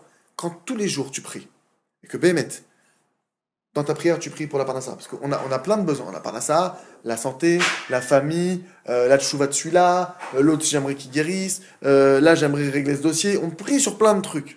Vous pouvez prier sur tout ce que vous voulez. Mais il faut que vous ayez un moment où sur un domaine vous bombardez. Parce que si tu bombardes pas sur un domaine, à quoi ça ressemble? Imagine maintenant tu arrives sur un champ de bataille, il y a 800 ennemis. Le type il tire là, tu l'as touché un petit peu. D'ici à ce que tu en abattes un, il va falloir du temps. Tu peux tirer comme ça. Au début, des fois, on a besoin de parler de tout. Alors soulage-toi. Parle de tous les sujets. Parle à Hachem comme un ami. Mais par contre, tous les jours, une fois que tu as remercié, une fois que tu t'es jugé, que tu enlèves tous les dynimes sur toi, tu prends un ennemi. Un ennemi, tu choisis celui que tu veux. Maintenant, la Gdoucha, peut-être qu'aujourd'hui, tu dis, moi, je me sens pas très ça. Ok, alors travaille 5 minutes par jour dessus. Au moins 5 minutes. Après, tu sais que tu as aussi des dettes. C'est important. Travaille 5 minutes tes dettes. Après, tu sais que tu as du mal à te lever le matin. Allez, 5 minutes. Mais par contre, le truc que tu aimerais, c'est réussir tes études. Alors, ok, bombarde sur tes études. Une demi-heure. Mais là, tu lâches pas l'ennemi. Tu le lâches pas. Tous les jours, tu restes dessus une demi-heure, que Dieu il t'aide. Que Dieu il t'aide à réussir. Quel que soit le domaine. Et Béhémet, si chacun il prend ce chemin, s'il prend cette voie, vous allez commencer à goûter au paradis sur terre. Il y a des témoins ici, je pense qu'il y en a certains qui ont déjà goûté. Tous ceux qui ont lu à travers Champ et Forêt, ils peuvent vous témoigner de ça. Après, maintenant, il faut appliquer. Le combat, il est super élevé. Le livre à travers Champ et Forêt, il explique de A à Z comment faire cet isolement, ce moment où tu vas te retrouver avec Hachem. Il faut savoir que la Gemara, elle le dit clairement. Là, dans tout ce que je vous ai dit, on a posé le décor, il faut l'approfondir, etc. Mais je vous dis une chose claire. La Gemara Brachot, elle le dit clairement. Elle écrit Davar Sheberumo Shelolam. Ubnada Mezalzelim Ba. Elle dit, la Gemara, il y a une chose qui est au-dessus de tout au monde. C'est le plus haut. Mais les hommes la méprisent. Elle dit, c'est quoi? Tfila. Encore une fois, vous avez compris de quelle tfila on parle. Une tfila qui est reliée à un da'at. C'est une tfila où je fais mon cheshbon. J'analyse mon compte. C'est une tfila où je remercie. Je demande. C'est pas tfila. J'ai fait un télim. Badaï télim, alvaï qu'on en fasse comme il faut. Alvaï qu'on fasse la midot comme il faut. Moi, je te parle d'une tfila où tu travailles sur toi. Une tfila où tu réanalyses toute ta journée et tu demandes à Hachem, avant de commencer à prier, mon Dieu, aide-moi à prier, donne-moi les mots, donne-moi les sentiments, ouvre-moi les portes, aide-moi à me tourner vers toi, aide-moi à voir ce que je dois voir chez moi, ce que je dois travailler, montre-moi sur quoi je dois travailler aujourd'hui, aide-moi à avancer, aide-moi à faire ma demi-heure, aide-moi à arriver à mon compte de prière, aide-moi à vaincre ce Yetzirah qui est en moi, retire-le de moi, aide-moi, Béhémet, à comprendre que je suis rien sans toi, aide-moi à m'annuler complètement devant toi. Et Béhémet, tous les jours tu fais ce travail-là, tous les jours tu avances. Béhémet, mon cher Rabbeinu, c'est comme ça qu'il a atteint cette argote. C'est comme ça précisément. Nos maîtres, ils le disent clairement. Pourquoi est-ce que tous nos patriarches voulaient être bergers d'après vous? Vous n'êtes pas posé la question? Je sais pas, il y a d'autres métiers quand même. Berger, il n'y a que ça à faire comme métier. Yaakov, Yitzhak, Avraham, Moshe, ça va, il n'y a pas que berger. Je sais pas, on dirait que c'était le métier de la mode. Ça n'a jamais été à la mode. Parce que berger de maîtrise enseigne. L'avantage du berger, c'est que, à part lui et les moutons, il n'y a personne. Donc du coup, forcément, David Ameller berger, forcément, il pouvait se tourner vers Dieu et il pouvait voir clair. Il voir clair, analyser sa vie. Nos maîtres, ils enseignent, il y a plein de chachamim qui enseignent qu'un homme qui ne prend pas tous les jours un instant pour se dire où je vais, comment je fais. Nos maîtres, ils enseignent que cet homme-là n'est pas un homme, c'est un animal. Pourquoi? Parce que l'animal, par essence, il réagit par instinct.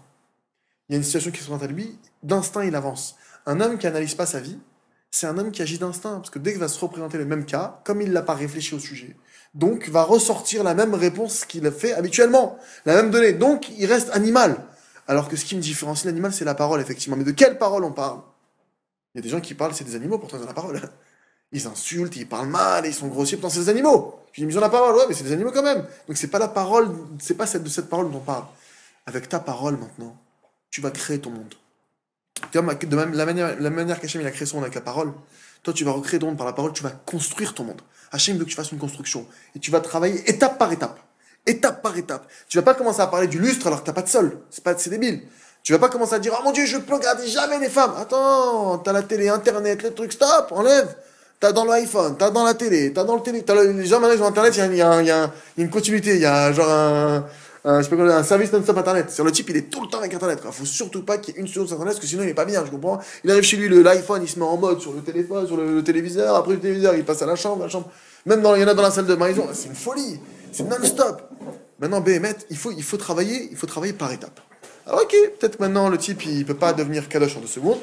Commence à enlever ce qui est superflu. T'as pas besoin d'avoir internet partout. T'as pas besoin d'avoir la télé, d'avoir 5 télés chez toi. C'est pas obligé. Même dans les toilettes, c'est pas obligé. Enlève, retire, commence à retirer petit à petit. Commence à travailler. Il y en a peut-être qui ont les forces de retirer complètement. Alors retirez-les. C'est des saletés. Parce qu'on veut se purifier, on veut être propre. Mais si chez toi, tu ramènes les poubelles, comment tu veux? Nos enfants, comment tu veux qu'un enfant il soit kadosh en regardant la télé? Comment tu veux? Même un enfant de 7 ans, s'il regarde la télé, il a des mauvaises idées. C'est comme ça. Parce que dans la télé, la télé véhicule ça. C'est la télé qui prône ça. Donc, mes amis, en conclusion, ce chemin qu'on vient d'expliquer, Bezrat Hashem, c'est une clé. C'est la clé que notre maître Moshe nous enseigne. Mais il faut savoir que c'est tellement la clé que la Gemara le dit clairement, le Yetzer Hara va s'abattre sur vous et sur tout celui qui va vouloir entreprendre ce chemin. Soit en lui disant qu'il n'est pas à la hauteur, soit en lui disant qu'il y a un truc qui ne pourra jamais s'en sortir parce qu'il est trop truc. Peu importe. Gardez une chose en tête. La décision du mois d'Elul, c'est quoi? C'est de dire à Hachem que je sois en forme ou pas, que je me lève ou que je me lève pas à l'heure, que j'arrive à faire l'étude que je dois faire ou pas, que j'arrive à être un tzaddik ou pas comme j'imagine que je devrais l'être. Je décide, mon Dieu, de mener mon combat. Je décide de me rapprocher de toi, Béhémet. Et quoi qu'il arrive, mon Dieu, je veux tous les jours prendre cet instant et me retrouver avec toi et me tourner vers toi. Alors qu'encore une fois, pour certains, ça sera de commencer à faire peut-être 1 minute. Ce sera déjà énorme. Pour d'autres, ce sera peut-être 5 minutes. Mais vous savez que il faut étudier à travers champs et forêts parce qu'il explique ça. Vous devez apprendre le date de ça. Étudier d'autres sfarim. Le Ramchal dans le Mishat Sharim, il en parle.